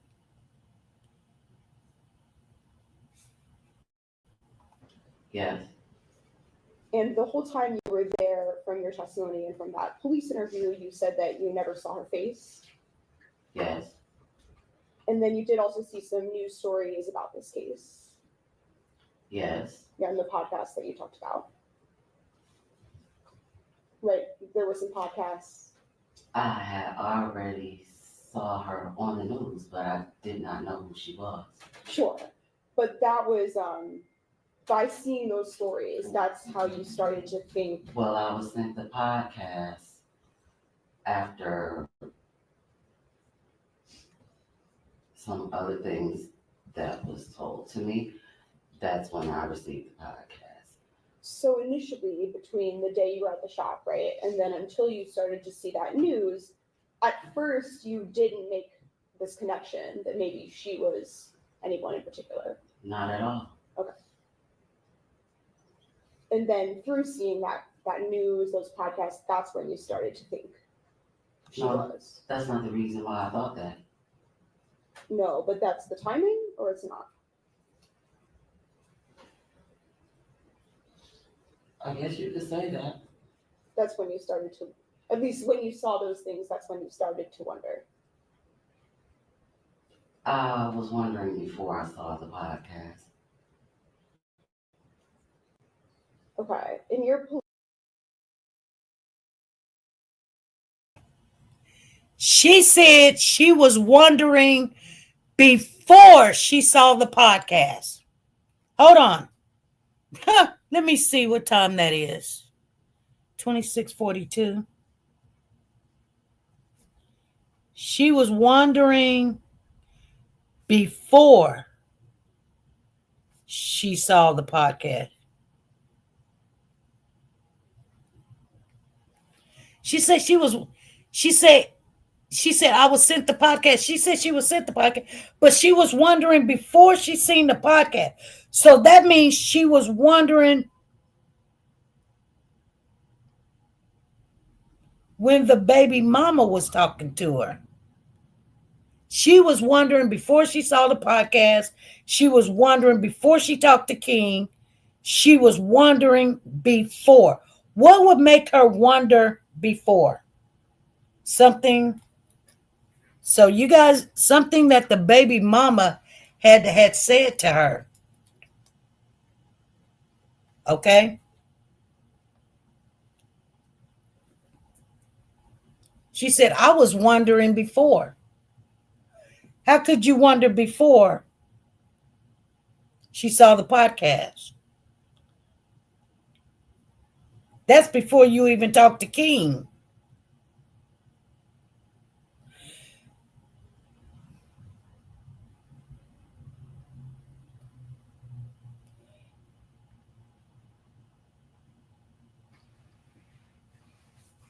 She said she was wondering before.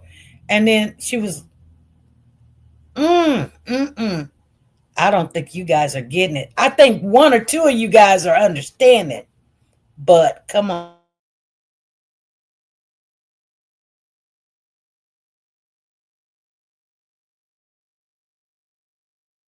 between the day you were at the shop, right, and then until you started to see that news, at first you didn't make this connection that maybe she was anyone in particular. Not at all.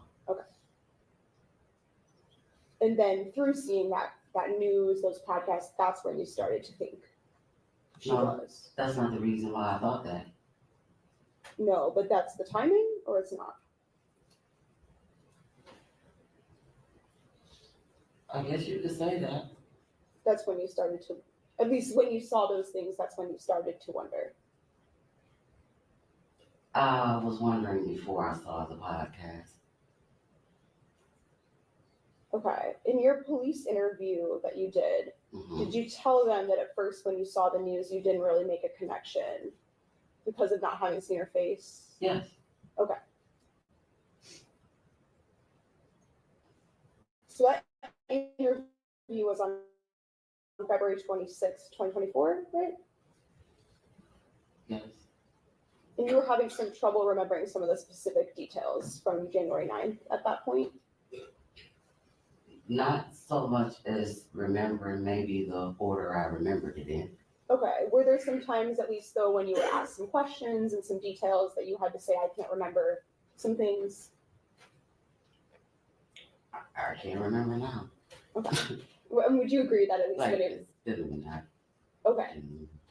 I was just saying, probably did. I guess it would be safe to say because I didn't know. okay, so you think it's safe to say that at that point in time, there are at least some details you were having a hard time, some questions you couldn't answer? I can't disagree.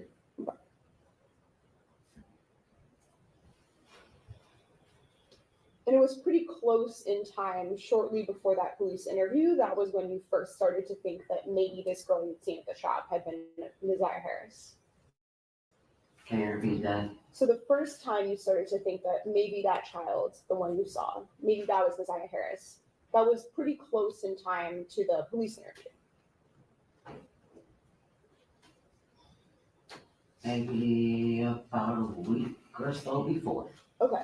I believe, does it sound right to you that I think you told the police that it was on the Thursday prior to the interview? Whatever the Thursday was after Valentine's Day. Okay. Okay, so you guys, she said, now we got a date and we got a time. It's the Thursday after Valentine's Day when she kind of felt like it was Naziah. Way before she called Shannon, way before she called Shannon Jones, she had already talked to King. The Thursday, I guarantee you, the Thursday she talked to King is when she kind of thought, because King already told her that was Naziah. And Valentine's Day, what day did Valentine's Day on in 2020? 25. I guess it would be 2024. What day is Valentine's Day? Let me see. What day is Valentine's Day 2024?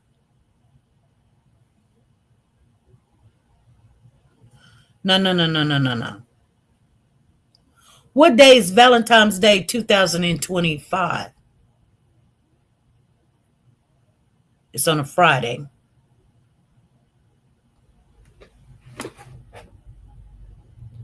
No. What time is Valentine's Day in 2024? I'm tripping.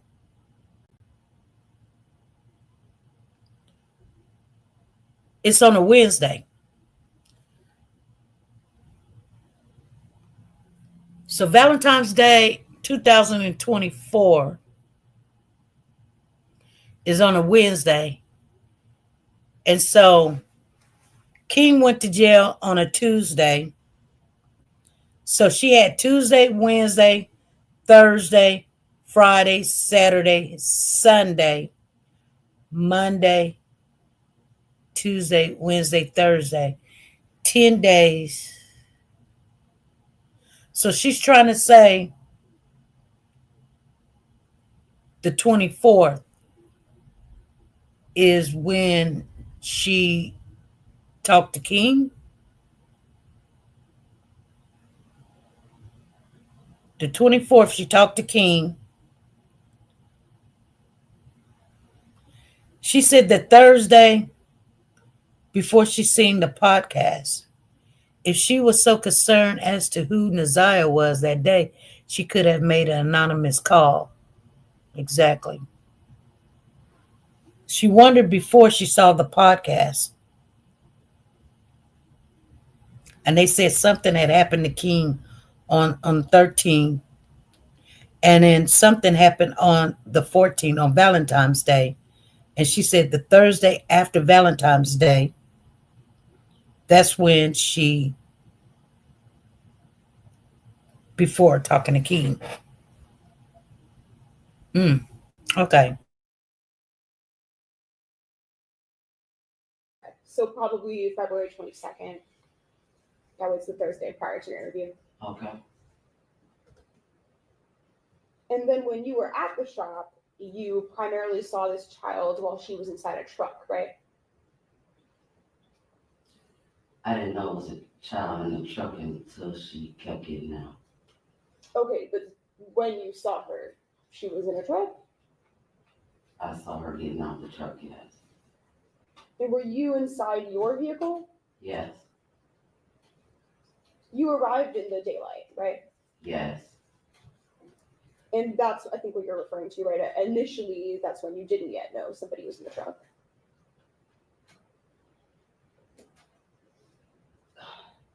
Can you say that again? So at the beginning, when you first got there, right, you didn't know right away that somebody was in the truck. No, I didn't.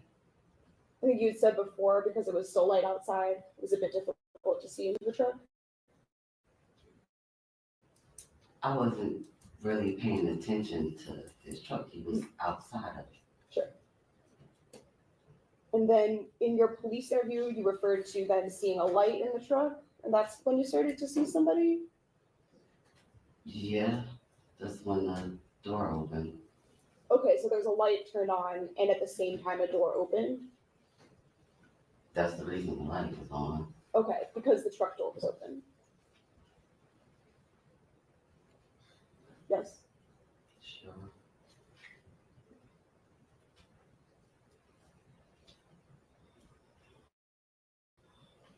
And you said that you saw a couple different times her go back and forth to the gas station, Yes. and only at one of those different times you were on your way to the gas station as well. Yes. But for that whole time, she remained in front of you? When I was going into the gas station, she was in front of me. When I walked into the gas station, she went to the left, I went straight, and over to the right. For that walk over to the gas station, was it getting dark at that point? It was already dark. Okay.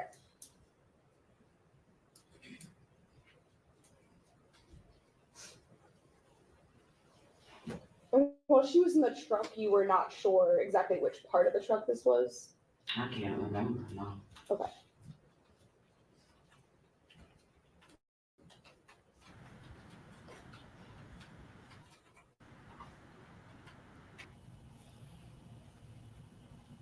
Family. You guys, you see, she says she can't remember what part of the truck she was even getting out of. And if you guys don't know, somebody in the chat was saying something about February the 8th. I don't know who it was. But Valentine's Day is always February the 14th, you guys. It just don't fall on the same day, which is like a Wednesday or a Thursday. Some people always think it falls on a Thursday. It don't.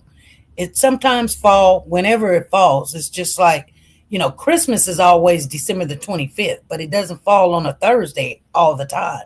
It should, but it just don't. Just like Thanksgiving, it don't fall on the same day, But Valentine's Day is February the 14th, if you guys don't know. It's always the 14th. It can fall on Monday. It can fall on Sunday, but it's the 14th. It don't change. Like Thanksgiving is the third Thursday, and just FYI. But the sister here can't remember what side of the truck she was getting out. The driver's side, the passenger side, the back side. She just can't remember.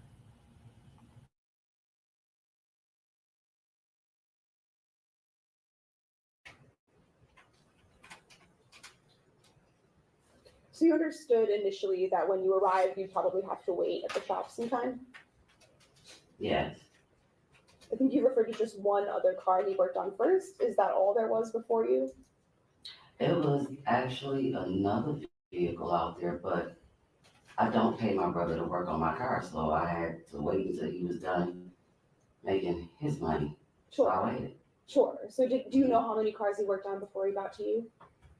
I don't remember. Okay. Do you know if there were any other customers present in person? I did see someone, I can't remember what kind of car it was in, but it was, I believe, a gentleman that needed to pull into the garage because Jarvis asked me to move my car out the way because I was blocking the garage. So, yes. Was this someone you recognized at all? No. So in total, other than Jarvis, or who you referred to as King, was there anyone present that you recognized that day? No. Just King and my brother. So as you said, the sun set while you were there. Do you know about how long it was light out before it got dark? Well, I got there about 4 o'clock. It didn't take long for it to get dark. I don't remember the exact time, but it got dark pretty fast. Okay, and then other than when you went to the gas station, were you always at the shop? What do you mean? So did you go anywhere else? No, I never left. All I did was move my car when he asked me to move my car. And once the driveway was clear, I backed back where I was. I didn't go anywhere else. Okay. And when you were present, not going to the gas station, were you always inside your vehicle? Yes, Were your doors open or closed? closed. Okay, and were your windows up or down? They were up unless I asked him something. Okay, so sometimes if you needed to communicate, you just open the window. Or I would call him, yeah. Yes. And you were saying today that at one point you did speak to Jarvis about who this girl was. Yes. And when you were talking to the police about this, you had said that you weren't sure exactly what his response was. What I said was I wasn't sure of the wording. Sure, that's what I mean. That Okay. you told the police, right, that it might have been King's niece, or maybe he said it's my homeboy's niece. He said it was his partner or King's niece, but he definitely said it was someone else's niece. Okay, does it sound right to you that you used the term homeboy's niece with the police? I probably did. Okay. That's all he's saying to me. And then that's what you continued to think at first, right? At first, you just believed that it was someone else's niece. Yeah, Specifically, you thought it was probably King's niece, that's what I was told. which I think as we established, right, King is the same person as Cordell, right? Yes. And then after that, you would listen to some of these podcasts and to the news. I listened to his kid's mother, and then I watched the podcast. Okay, so those are some things that happened. Both. Yes. And then once you started to have this different information you were gathering, then you kind of started to look into it for yourself, Yes. do some of your own investigation. Yes. And then at one point following that, that's when you decided to go back to the shop Yes. to speak to Cordell Yes. and to discuss some of these things you've been learning with him. Yes. You and Jarvis are not particularly close. Okay. Now she's saying she listened to the kid's mother in the podcast before talking to King. That's when she believes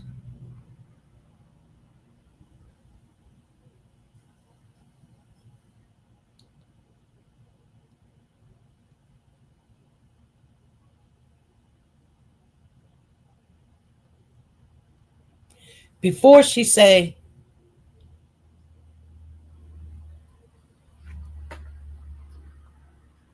before she said she talked to King, she already thought it was. Let's get that timeline on there. What time is it? About 35:27. Um,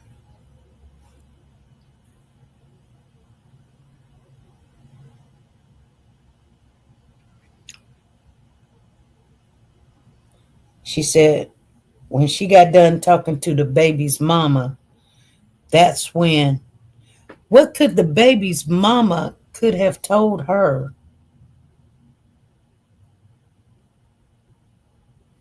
And it wasn't Shannon.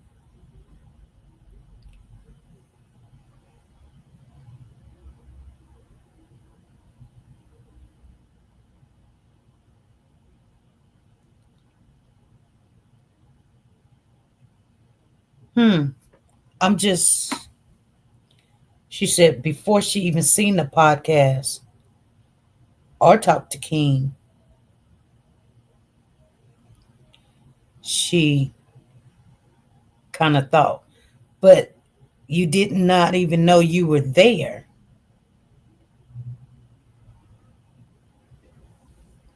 You did not even know you were there. But okay, let's.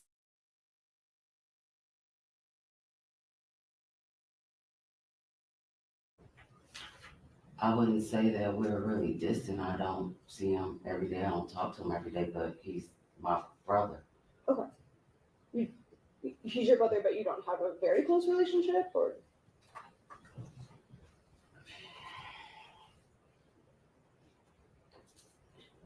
He's my brother. okay. What about with his children? Are you close with his children? Some of the ones that I know, So he has 13 kids, right?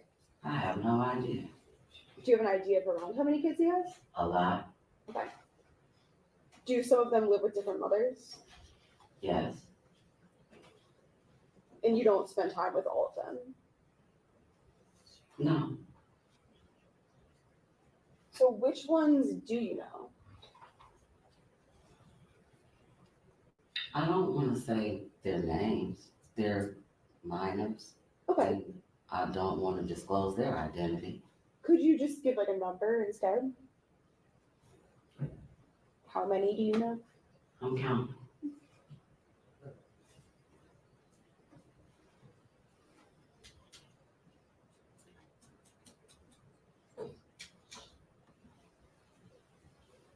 About 8.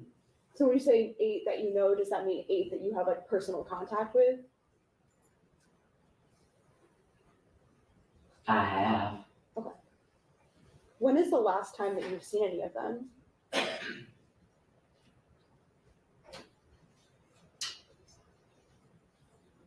mm,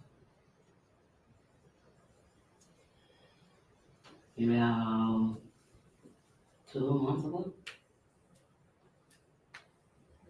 Were you and Jarvis raised by your grandmother? For the most part, And were there some events surrounding her death that related to your relationship with Jarvis that impacted some things? no.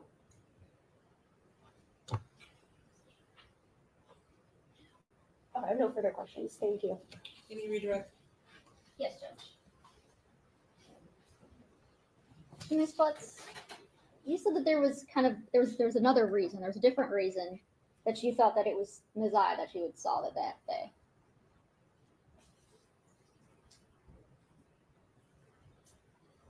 When you were starting to compile, or when you talked to Shannon Harris, and then you got the podcast. Before that, you said there was other reasons why you had thought that was Messiah. So, am I? Yes. Can I speak for What is okay, that? Yes. So, at the time, I didn't know. Once I realized that it was a possibility that I saw her, there were several reasons that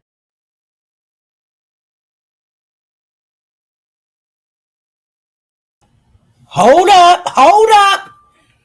See, she just contradicted herself. She said, once I found out that I could have saw her,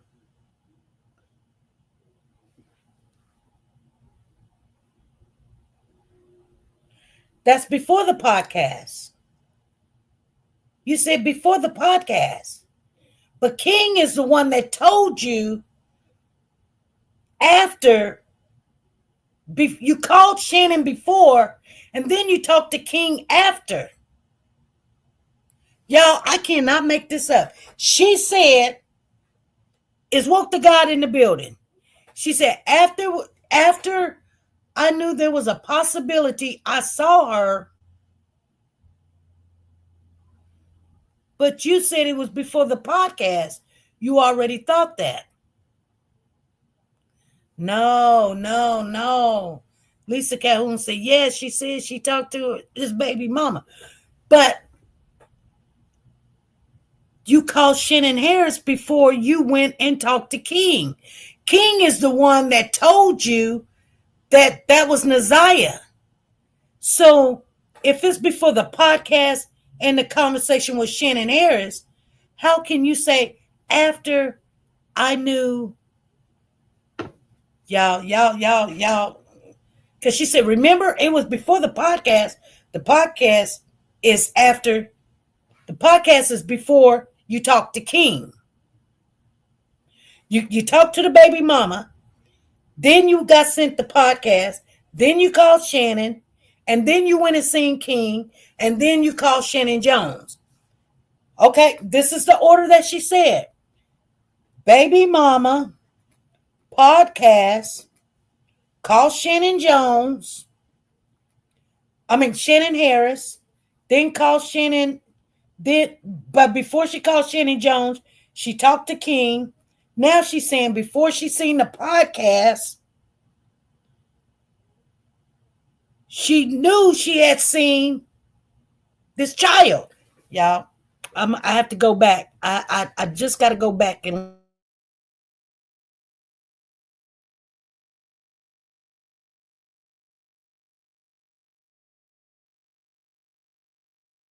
when you were starting to compile, or when you talked to Shannon Harris, and then you got the podcast. Before that, you said there was other reasons why you had thought that was Naziah. So, am I? Yes. Can I speak for? What is Okay, that? Yes. so at the time, I didn't know. Once I realized that it was a possibility that I saw her, there were several reasons that led me to believe that it was a possibility I was there. And I didn't want to get into detail as far as what I knew before the podcast. But if you would like, I would explain to you why I thought these things. Yeah. It's up to you. Can we?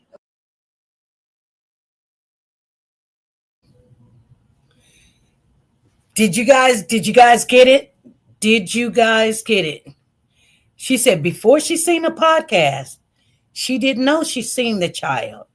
But then when she knew she seen the child, that she could have seen the child before she seen the podcast. She hadn't even talked to King. She knew she seen the child. Oh my goodness. The defense is going to eat this up. They are, you guys.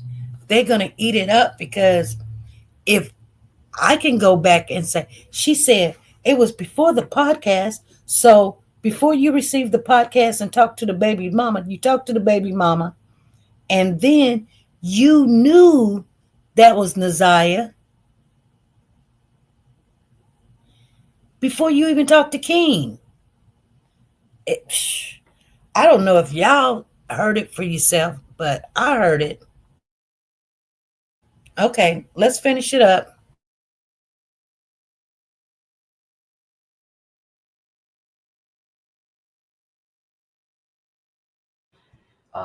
That I saw her, there were several reasons that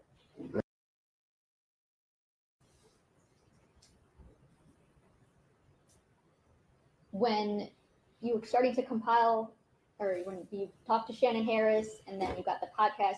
Before that, you said there was other reasons why you had thought that was Naziah. So, am I? Yes. Can I speak for? What is Okay, that? Yes. so at the time, I didn't know. Once I realized that it was a possibility that I saw her, there were several reasons that led me to believe that it was a possibility I was there. And I didn't want to get into detail as far as what I knew before the podcast. But if you would like, I would explain to you why I thought these things. Yeah. It's up to you. Can we approach Okay, that's what I wanted to hear. Before the podcast, she is saying she knew there was a possibility she was there. She knew she was there before she even looked at the podcast that the baby mama said.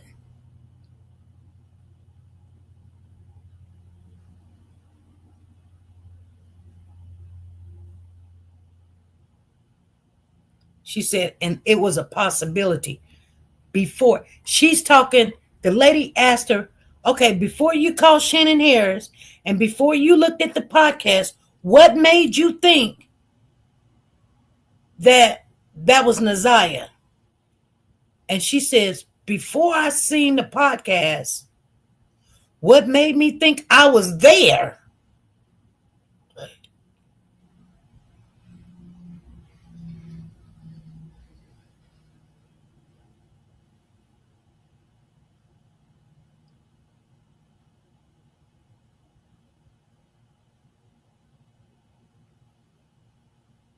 You guys, it's hard to explain where the lie is at. I'm telling you guys, right there at,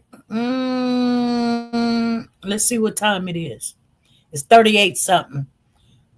Okay, so 39:09. Let's go back over that a little bit so you guys can get it because I don't know if you guys are understanding. When they asked her that question and how she answered it is very, very important. I'm so glad. Yes, yes, Freddie and Sanjay. Yes.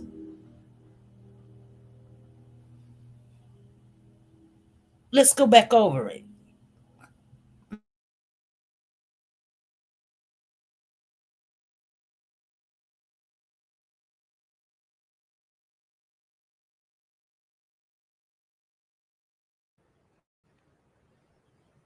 So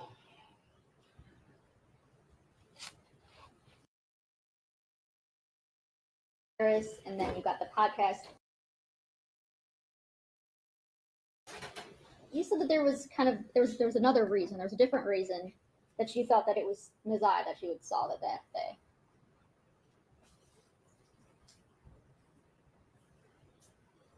When you were starting to compile, or when you talked to Shannon Harris, and then you got the podcast. Before that, you said there was other reasons why you had thought that was Naziah. so am I? Yes. Can I speak for What is okay, that? Yes. so um at the time I didn't know. Once I realized that it was a possibility that I saw her, there were several reasons that led me to believe um, that it was a possibility I was there. And I didn't want to get into detail as far as what I knew before the podcast. But if you would like, I would explain to you why I thought these things. Yeah. It's up to you. Can we approach? Yes.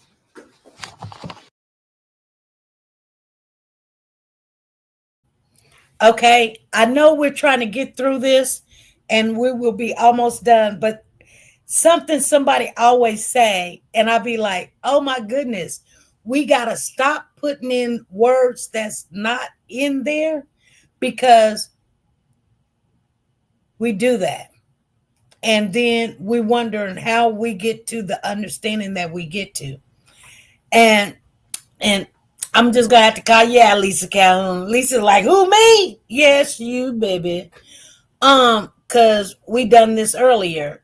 The word you put in there, you say, call with the baby mama podcast, Shannon Harris, then Shannon Jones, number talk to King, call Shannon Harris again. There is no calling again. She ain't said nothing about calling her again. She had already said 11:47. She called Shannon Harris, asked for Shannon Jones's number. Why would she have to call Shannon again? She got the number. This is before she even went to King. Then she went to King. She doesn't say nothing about calling Shannon again. There is no again, y'all. I'm going to tell y'all that because I know. There is no again. She made a mistake. She made a mistake in her testimony. See, when I'm offline, I talk to other people that is into this case, and we go back and forth about what we hear and what we don't hear and what we throw in there, and sometimes what we assume. And we actually, and I say we actually, she said, "I'm sorry, just what I heard, girl. You did not hear no again. I'm telling you, you didn't hear no again. You know why? Because we done already went through this before. We done already went through this before. She was talking about this. This is the main point, Lisa Calhoun. This is the main point that she is saying. I just don't want you to get mixed up.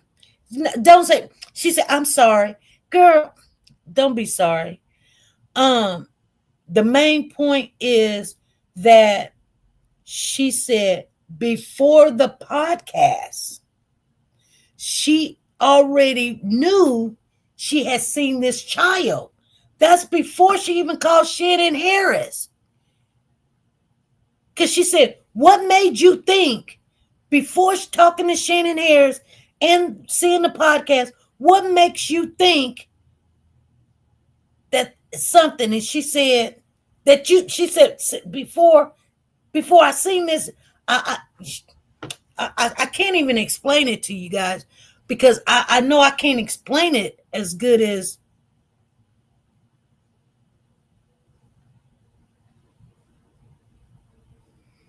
right. What, how this went down. Because you know why? You know why she's not listening to her response? Because she knew before calling Shannon Harris that she was there that day. She knew before she seen the podcast she was there that day. She knew. She wanted to know, what did they know? She wanted to know what did King say. That's why she made the phone call to Shannon Jones. She had to hear who knew what and what was already said, because she already knew. She already knew. Let's listen to it one more time.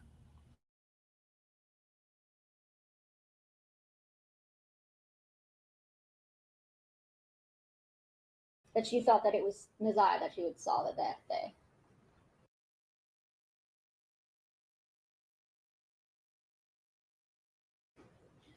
I have no further questions. Thank you.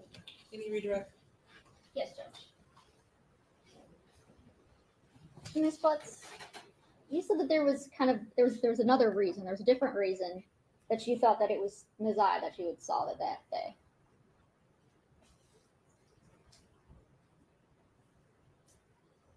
When you were starting to compile, or when you talked to Shannon Harris, and then you got the podcast.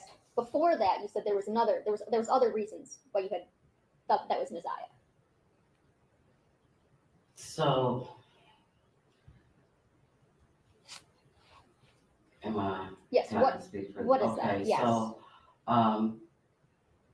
at the time, I didn't know. Once I realized that it was a possibility that I saw her, there were several reasons that led me to believe that it was a possibility I was there. And I didn't want to get into detail as far as what I knew before the podcast. But if you would like, I would explain to you why I thought these things. Yeah. It's up to you. Can we approach? Yes. We'll be right back. Go in the hallway.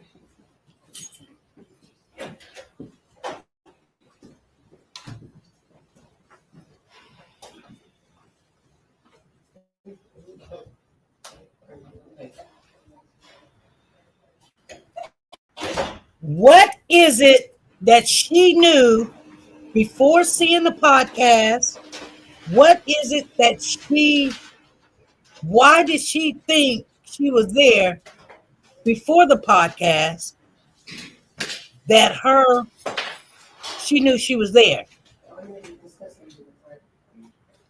It's got to be something, you guys. She knew something.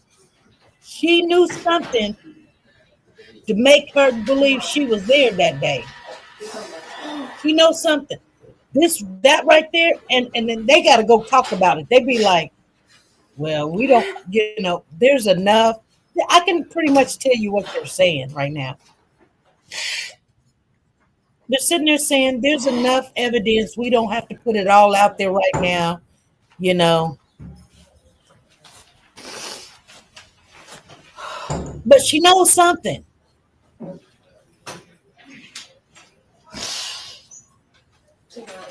And it's hard to explain, but she backed up on what she said.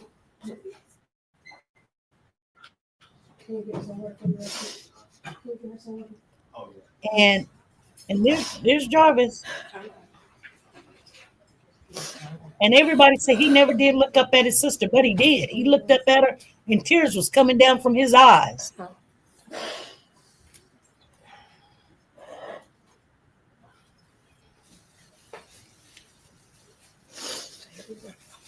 And he's like, and he knows better. He knows better to look up at her. He knows better to flinch. He knows better. So he just, just want to but he's going to look up at his sister. He's going to look. And the look that he look is, I'm gone. Save yourself. He's going to look up. And people's like, tears ain't coming from his eyes. Yes, they are. Yes, they are. She didn't turn on him. Love and light, she didn't turn on him. She is saving herself. Because trust and believe, she knew that was Messiah. Yeah, she knew. She may not knew what they were going to do, but she knew that was Messiah. You guys understand what I'm saying? She knew that child was there.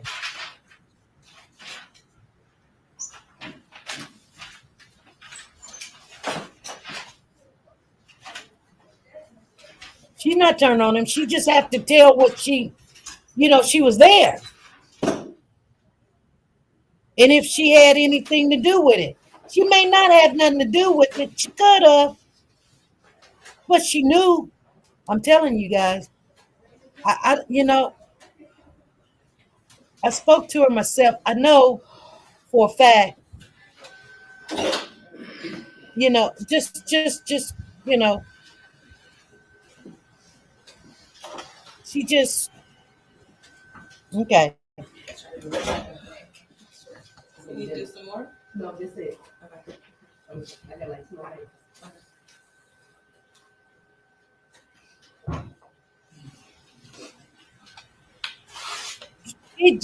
She may not have no involvement of what happened, but she knew. Okay, we are back on the record. Ms. Butts, you are still under oath.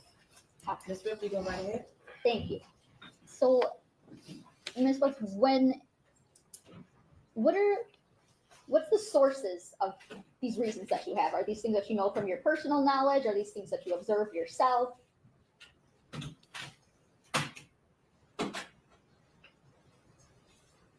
I'm sorry. That's okay. Repeat that. So these reasons that you were thinking of, what are the sources of them? Is it somebody told you something? Is it something that you saw yourself, you observed, or a coupling of that? I would say a bit of both. Things that I was told and things that I heard. Okay. Were there heard from Jarvis? No. Okay. Were these things that you had already known prior to to thinking that was Messiah that you saw? I'm sorry, I'm confused on the question. So are these things the sources that you have for these reasons? Are they like things that you have personal knowledge of, or are they things that somebody told you about?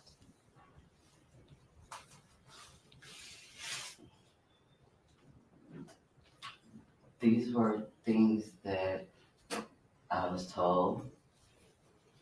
I'm trying to understand the question that you're asking me. Ms. Ripley, you're referring to the question before we went into sidebar about her leading up to believing that it was possibly Naziah Harris at the shop, correct? Yes. Does that help clarify Okay, the line of questioning? yes. Okay, so those reasons, those things, are those things that you had known before? Are they based on your observations, or? Well, these were things that I was told. And after asking the questions that I needed to ask, I came up with the conclusion that it was a possibility that Naziah was the little girl that I saw that day. Thank you. You said that when you were parked at Jarvis's shop, that it was getting dark out. Yes, Okay. That darkness, is that maybe the reason why the color on the jacket stood out? well, the jacket didn't stand out until I was walking into the gas station behind her because I wasn't really like paying attention to what she had on. I just kept seeing her get in and out of the truck, going in the gas station and coming back to the truck. And that's what caught my attention. Okay, so the movement is what attracted you to it at first. Yes. Okay.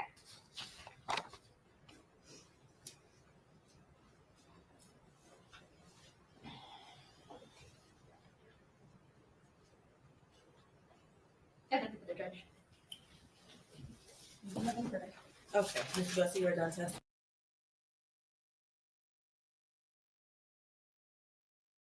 The case regarding a trial.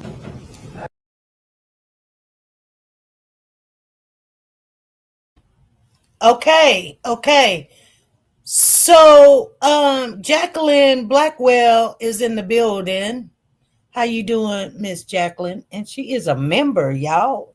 So Jacqueline says when she went to visit her niece and nephews at Annette's house, you know she met Naziah. No, I don't know if she met Naziah. Do you know she met Naziah? I mean, she could have if you know that's what was up. You know, um, hmm. I don't know for sure. I would think she would, but is let me see. Is Stephanie in the building? Stephanie Harden, is she still in the building? I wanted to speak with her for a moment. I want something to always, and Stephanie, I wanted to share something with Stephanie. Stephanie, are you still here? I'm glad we went over that together, you guys. I'm gonna put my notes over here because usually me, myself, and Ahmad, we usually get together and then we go back over stuff. And she says, I'm here. Okay, good. So, Stephanie, I wanted to give you a nugget. And I've got a little thing here that says, okay. So I wanted to share something with you. I can't remember what you said that made me want to share this with you. But this is it's for everybody, but especially it's for you. And when I share a nugget with people, it's 99.9%. It's actually 100%. I can't even say it's 99%. I'll say it's 100%. I'm sharing this, but I wanted you to know something that nobody else can tell you, but I can tell you because I know for sure. I know for sure. Okay? It's not something that I'm going to guess at. Are you with me? Stephanie? Are you still with me? Are you listening? I wanted to share something with you because when it do come out, I want you to realize, SP. I can't even remember what you said. There's a reason why I'm sharing this with you. But there's a reason why I'm sharing this with you. You said something in the podcast, and I don't want you to be blindsided because at first when I was listening to her testimony, I was so like, oh, you go, girl, just do the right thing. And I was just so in her corner. And I'm not saying I'm not in the sister's corner. I'm not saying I'm not in her corner. I am. I just know when people go to talk to people, they know more and they have not let her speak yet. So I'm not downing the sister. I want everybody to know that. I'm not downing the sister. I'm just saying she contradicted what she said before. But for Stephanie, this is for you. There's more victims than what has been told to us. Now, whether they come out or not, that'll be for the questions that they will ask. There's more victims. And you say, oh, SP, I already know that. No. What I'm saying to you, Stephanie, you ain't got to go look for them. They are there. If they come out, they are there. But we got to respect people that sometimes victims are exactly what I just said. They're victims. And if you got raped or you got molested or you got whatever it is, and you don't want to share it because nothing will probably happen. It was a long time ago, or that's your baby daddy, or that's your father, or that's your mother, or your uncle, your cousin, or whatever. So everybody's already now thinking, okay, we done got the transcript of Brooklyn. Brooklyn is not the only victim. Naziah is not the only victim. Janiah is not the only victim. He's got other children.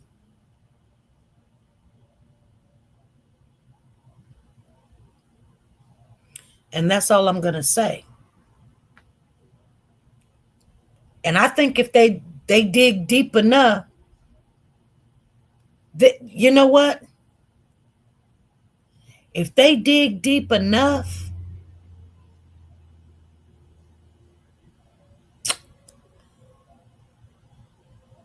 all of his children need to have some therapy.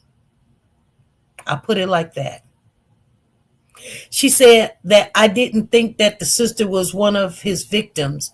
I also said that Jarvis likes kids. I was referring to older women as far as being victims. I think Jarvis just like being more of control of girls. They don't even have to be little. They don't have to be little.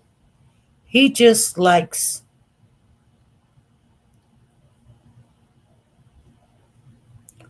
and it's sickening. And one thing that they said about him that I don't even think he can, you know what?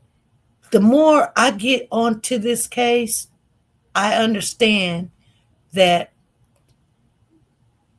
some people can be reformed. I believe in reform. I do. But some people, I just think that they can't never be around women. They can't never be around kids.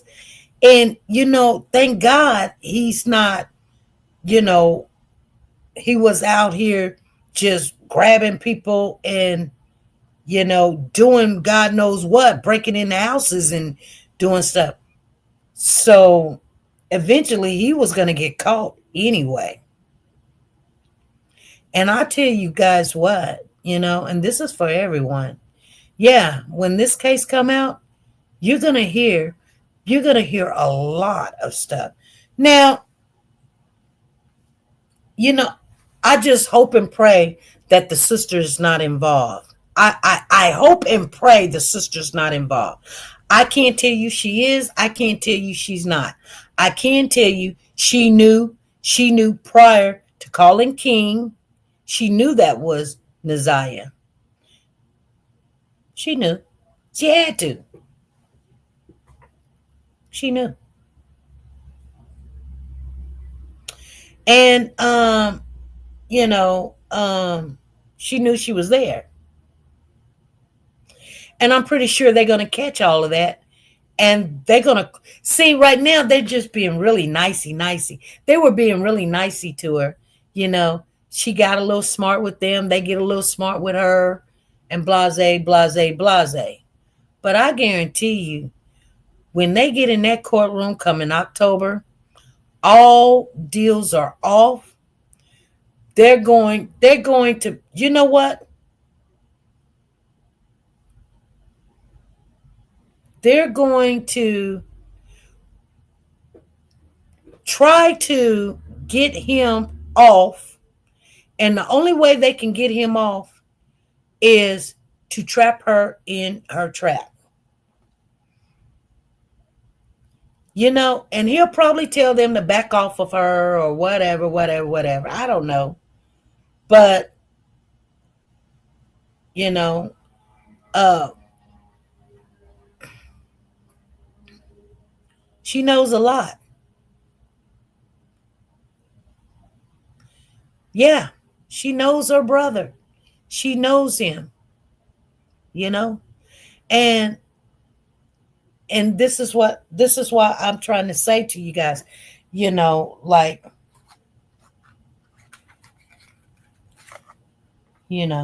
you have to, one thing about it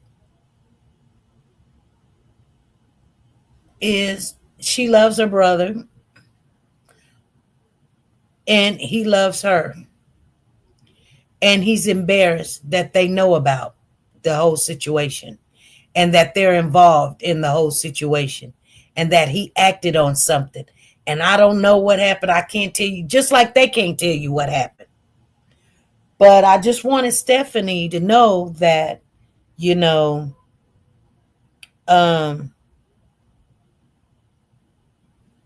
don't believe the sister's a victim at all. She's part of, I wouldn't say the conspiracy. I believe that she got mixed into something she didn't want to be mixed into. And,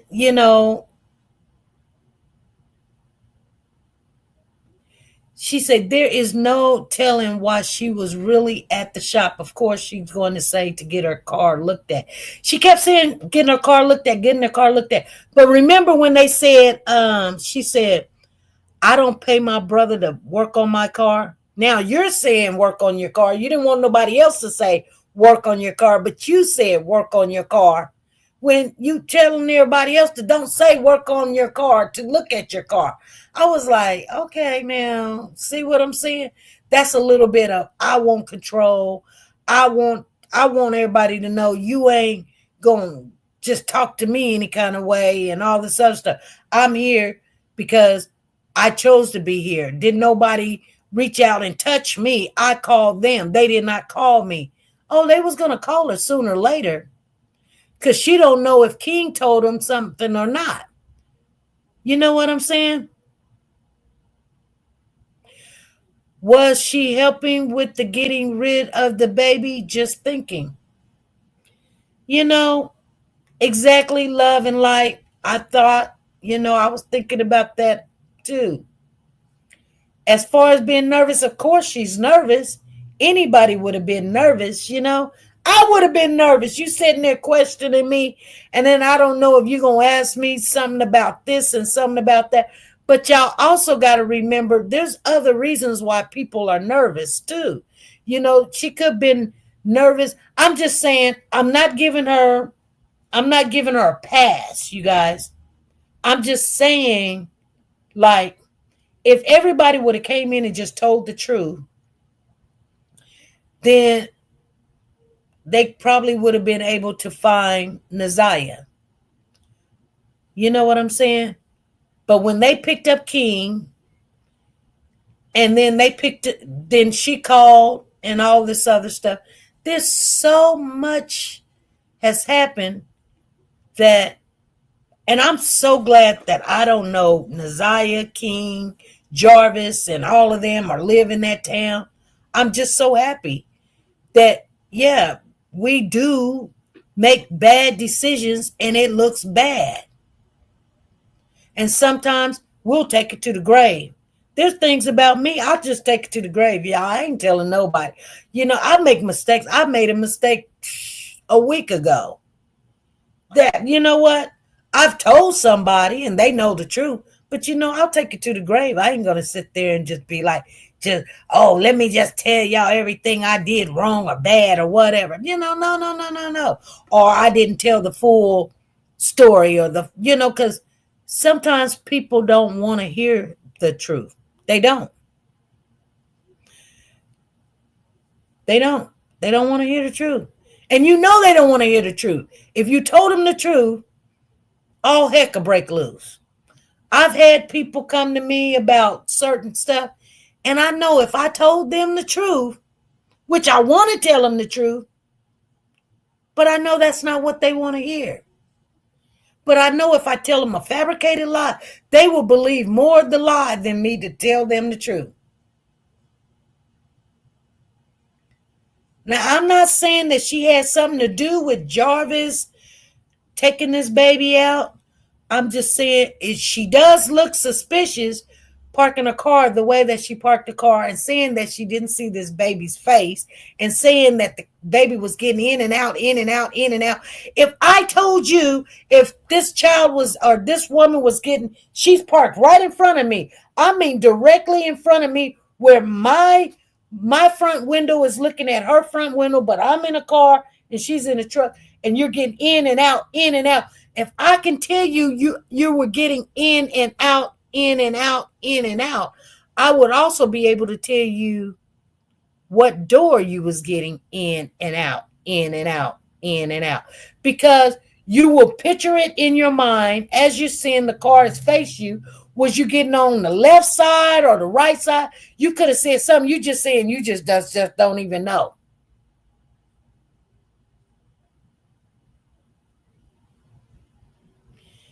But you seen the light come on. Okay, picture it in your mind. When the light came on, was she in the front of the car and back of the car? Or are you just keeping your head down? You're going to pay attention because you're parked somewhere and you don't want somebody to pull up on you, run up on you, carjack you, come banging on your window. You're going to know. You're going to know. I can remember, and I don't even have good memory. I was down in Oklahoma going to go visit my brother. And I stopped at this truck stop. And I went to the phone. And this is when phones were, outside, the phone booths and stuff. So you could pull up to the phone and you could stay in your car and you could talk. But this guy on a bicycle pulls up, and I remember he pulled up on the driver on the passenger side. Now that was when my kids that was 20 years ago. But I remember which way he came and what side of the car he was on. You know why? Because my heart was beating. You know why? Because he approached the car, because he even went by my car. I know. I remember. So when she says she don't remember what side of the vehicle that the girl got in and out, in and out, in and out, She kept going back and forth to the gas station, back and forth, back and forth. Well, she had to pass your car. So you know if it was the left side, you know if it was the right side. She said, "Come on, SP. That's what I be seeing. Like you tuck your head every time that baby open and close the door. Yeah, you turn your head. You're gonna turn your head. You either gonna know you look to the right or you look to the left, so you know." And maybe she just got kind of leery. You know, like if you were on that stand, them questions coming, you try not to get caught up and then all heck break loose. I get that. I understand. But you are going to know, did that person, just in case something ever happened, we are learned. We learn from an early age to pay attention to our surroundings. I don't care if you ain't even trying to stare or look, you still gonna pay attention to your surroundings. Not no woman, and then it start getting dark and you still don't pay attention to your surroundings. I don't care if you at your brother's shop, you was at church. You could be in church. I don't care. You're gonna pay attention who comes in that door and who leaves out of that door, who sits right next to you, who's jumping in and out, in and out, in and out, in and out. You're going to pay attention. You paid attention to that. And then you say, she was skinny, she was small. So you paid attention to what this girl looked like as far as her build, but you can't, you telling us you didn't see her face. Yeah, you seen her face. You seen her face. You paid attention because even if you didn't see her face, you knew it was a child. And you asked Jarvis, who is that?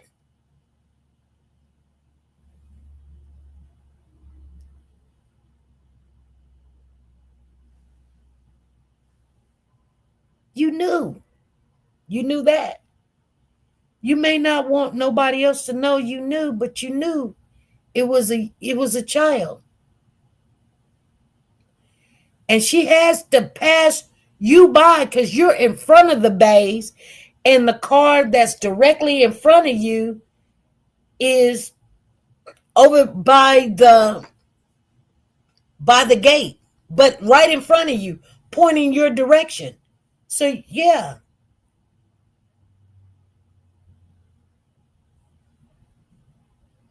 So when I see that and the things that she say, it just doesn't make sense. She seen her. She couldn't probably say that's Naziah because she didn't know her name, but she seen her. And then somebody in the chat said, yeah, she did used to go visit the kids. She done seen the kids before. She probably even seen Naziah before. She's seen her on TV.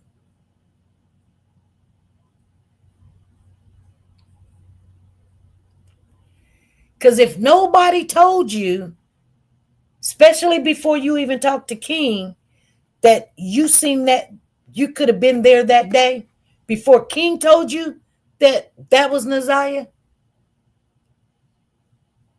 anything that Jarvis done in his history couldn't make me think that I was there that day, that child has to be Naziah, other than you knew, you seen that child, you've seen her before, you knew. And she'll probably never, ever, ever say that. And I'm sorry, but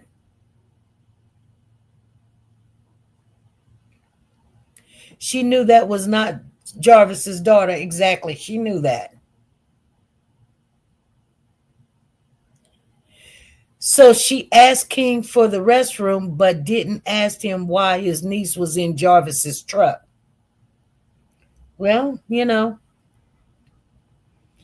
I mean, I probably wouldn't if my brother said, that's my homeboy's niece. I probably wouldn't be like, what your niece doing around here? I wouldn't have asked that, Cat. I wouldn't have asked that.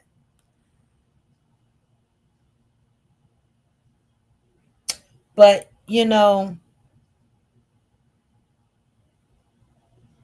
she was already suspicious before she spoke to King, and King told her, "You were here that day." That seemed like a conversation of like, that was Naziah, and you were here that day. Letting her know,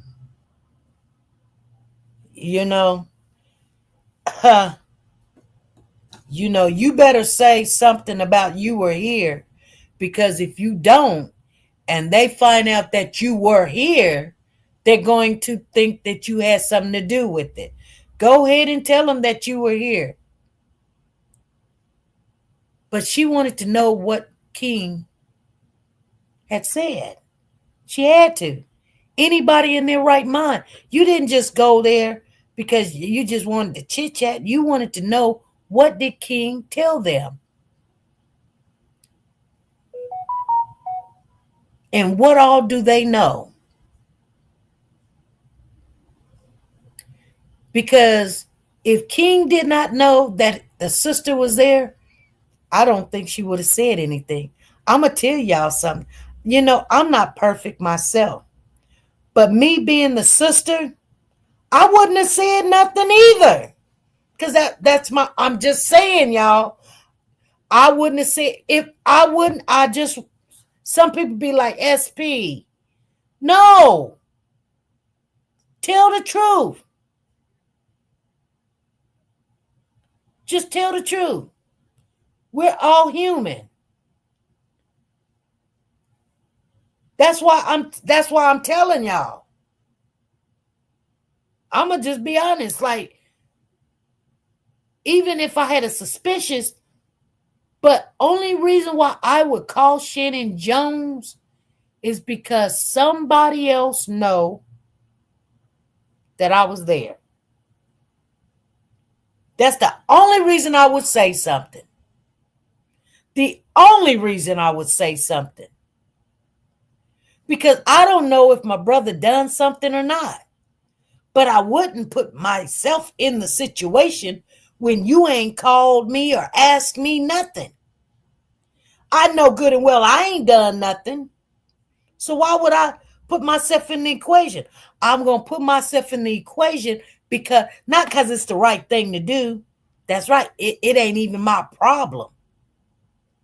I'm going to put myself in the equation because I don't know if you're going to go down there and tell them that I was there. And before you go and tell them I was there, you probably already told them I was there and they watching me. But what I am going to do, I'm going to beat the horse I'm going to put the horse before the carriage. And I'm going to go in and tell them, yeah, I think I was there that day.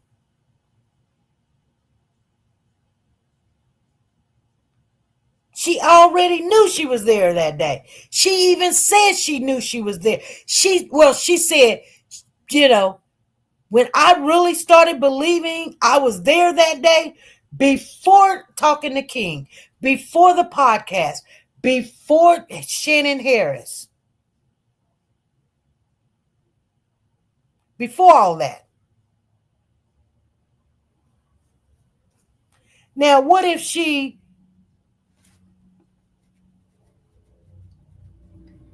she didn't do anything. She just knew she was there. Or, you know, following her into the gas station, she could be a part of it. But it's suspicious because she said on that stand before the podcast, before talking to Shannon Harris and getting the phone number to Sharon Jones, when I really thought I was a part of that, it's because of something when she talked to the baby's mama.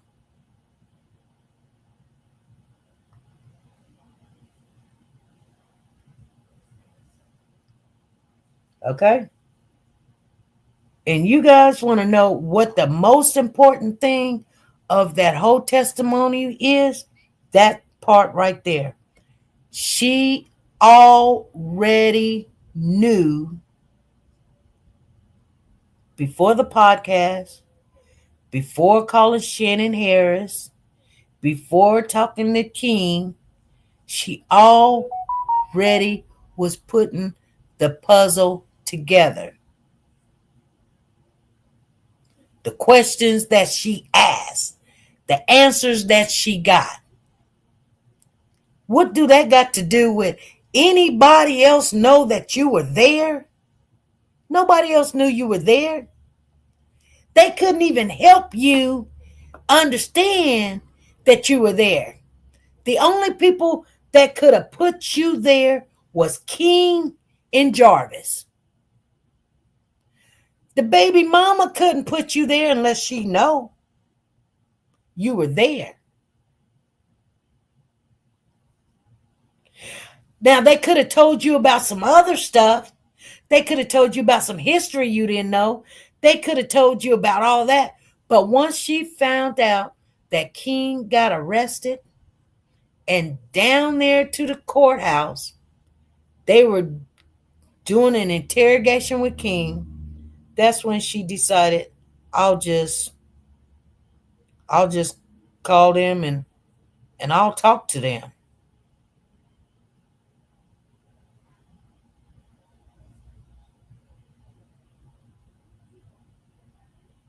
She only told because she seen the cameras, but she didn't know they was not working. Well, the cameras is on the streets, let you know too. Those cameras at the stoplights will let you know who was there. Even though that it was February the whatever, they knew. You think they didn't know? You think King didn't tell them? You think King didn't? Let me tell y'all something. Y'all think King did not tell them that Jarvis's sister was there at the shop? They didn't put him in the equation of that because he didn't even when he gave his testimony before everybody else. Because guess what? He could have, but they didn't ask him that. But remember, King said that the truck ran out of gas and then they had to push it to the gas station? When? Because guess what? When did that take place? Y'all don't remember that was part of King's testimony that the girl ran the truck out of gas, so they had to push the car to the gas station. They pushed the truck to the gas station. Well, they can't push the truck to the gas station in front of the sister, and the sister doesn't even see it, right? But they had to push it in front of the gas station. When did they push it in front? Because remember, King was like, she was a distraction. So this have to be while the sister was there. Because look at the timeline. Look at the timeline, you guys.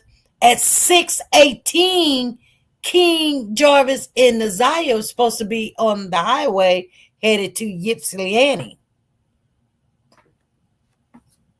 So when did they push this big old truck to the gas station that was parked right in front of the sister, directly pointing towards the sister? When did they push this car that she did not see get pushed? When? Just let me know and I'll wait. Because she didn't move her car other than to let somebody else in. And you got to remember that red Jag was there. And they was working on that. They was working on that. And it was a lot. And not only that, remember King was saying that they was working on this car so much they had to take the car out and drive it around a little bit to make sure that the car was running right. Whatever.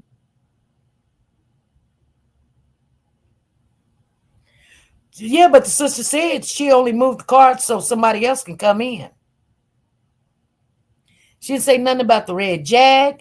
She didn't say nothing about they drove the car. They You know what I'm saying?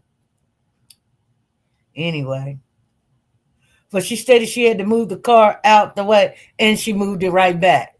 She said she moved it right back. That's what she said. She moved the car right back where it was.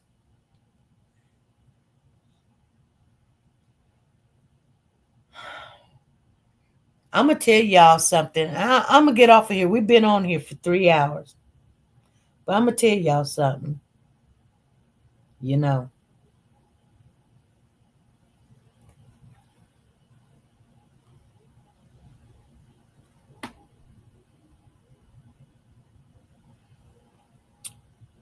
it's crazy. You can talk to people, and people are so relaxed, and and I'm gonna be honest with you. I really do like the sister. I do. I thought King's son's aunt said they arrived. Hold on. Let me see what you're saying. I thought King's son's aunt said they arrived at her house before 5:30. They can't. They was on the highway. They didn't arrive no 5:30. And it's been said it's a 45-minute drive, so who lied? Well, the King's son's aunt timing is completely off. Completely off. Because remember, they got the I've got it in my photo thing. Let me pull it up real quick. When they were I didn't delete it. Just so that if somebody asks me this question, I did not delete it, so I can give you that answer. And that is, hold on.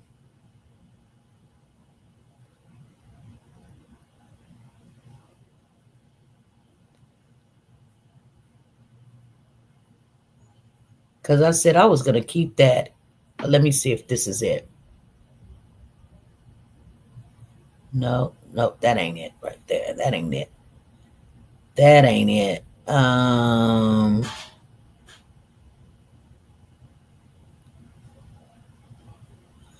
Jarvis's shop. Oh, here it is right here. Let me see. Let me see. That's the shoe.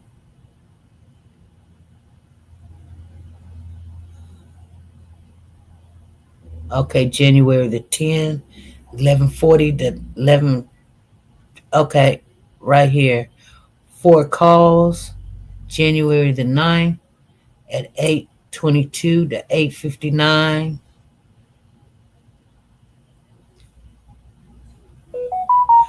Okay, here it is right here. You want to know at January the 9th, 2024 at 6:38 to 7:23, they were headed to Ypsilanti.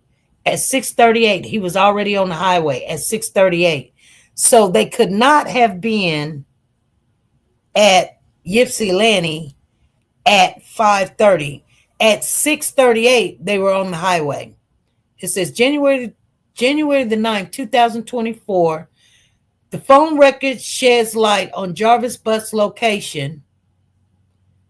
Okay. At 6:38 to 7:23, he was on the highway on his way to Ypsilanti. At 6:38, it was already dark. Remember when the girl said it was light outside? It wasn't light outside. It's 6:38. You remember, we looked at, when it got dark that day and everything, it started getting dark like 5:30. 5:30, the sun started going down. So 6:38 is when they left. I mean, and I'm gonna tell you something. If you actually go back and you look at the phone records of the right here, it says bus phone location January the 9th, 2024 at 4:09. He is at the shop. January the 9th, 2024 at 10:53. He is at Parkcrest Inn. Let me see what else. Yeah.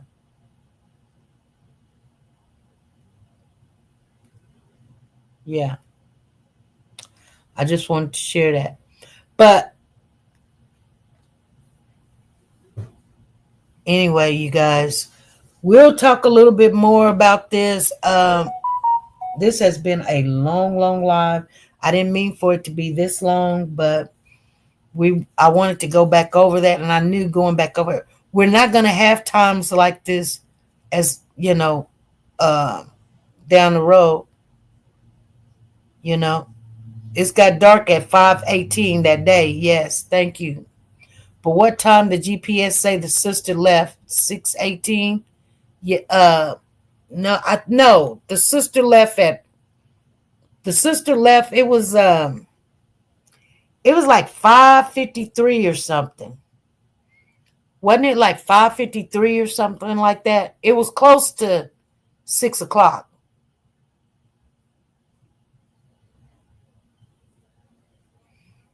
It was close to it, you know.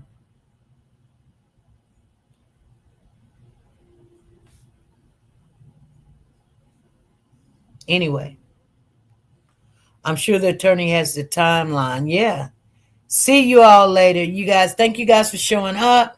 We'll get into it Friday. What do I got Friday? Yeah, I got something to do. It ain't gonna take me nothing but 2 hours. But we'll be here Friday, same time, same place. All right, you guys, be good, be great. Go back over it, look at it again.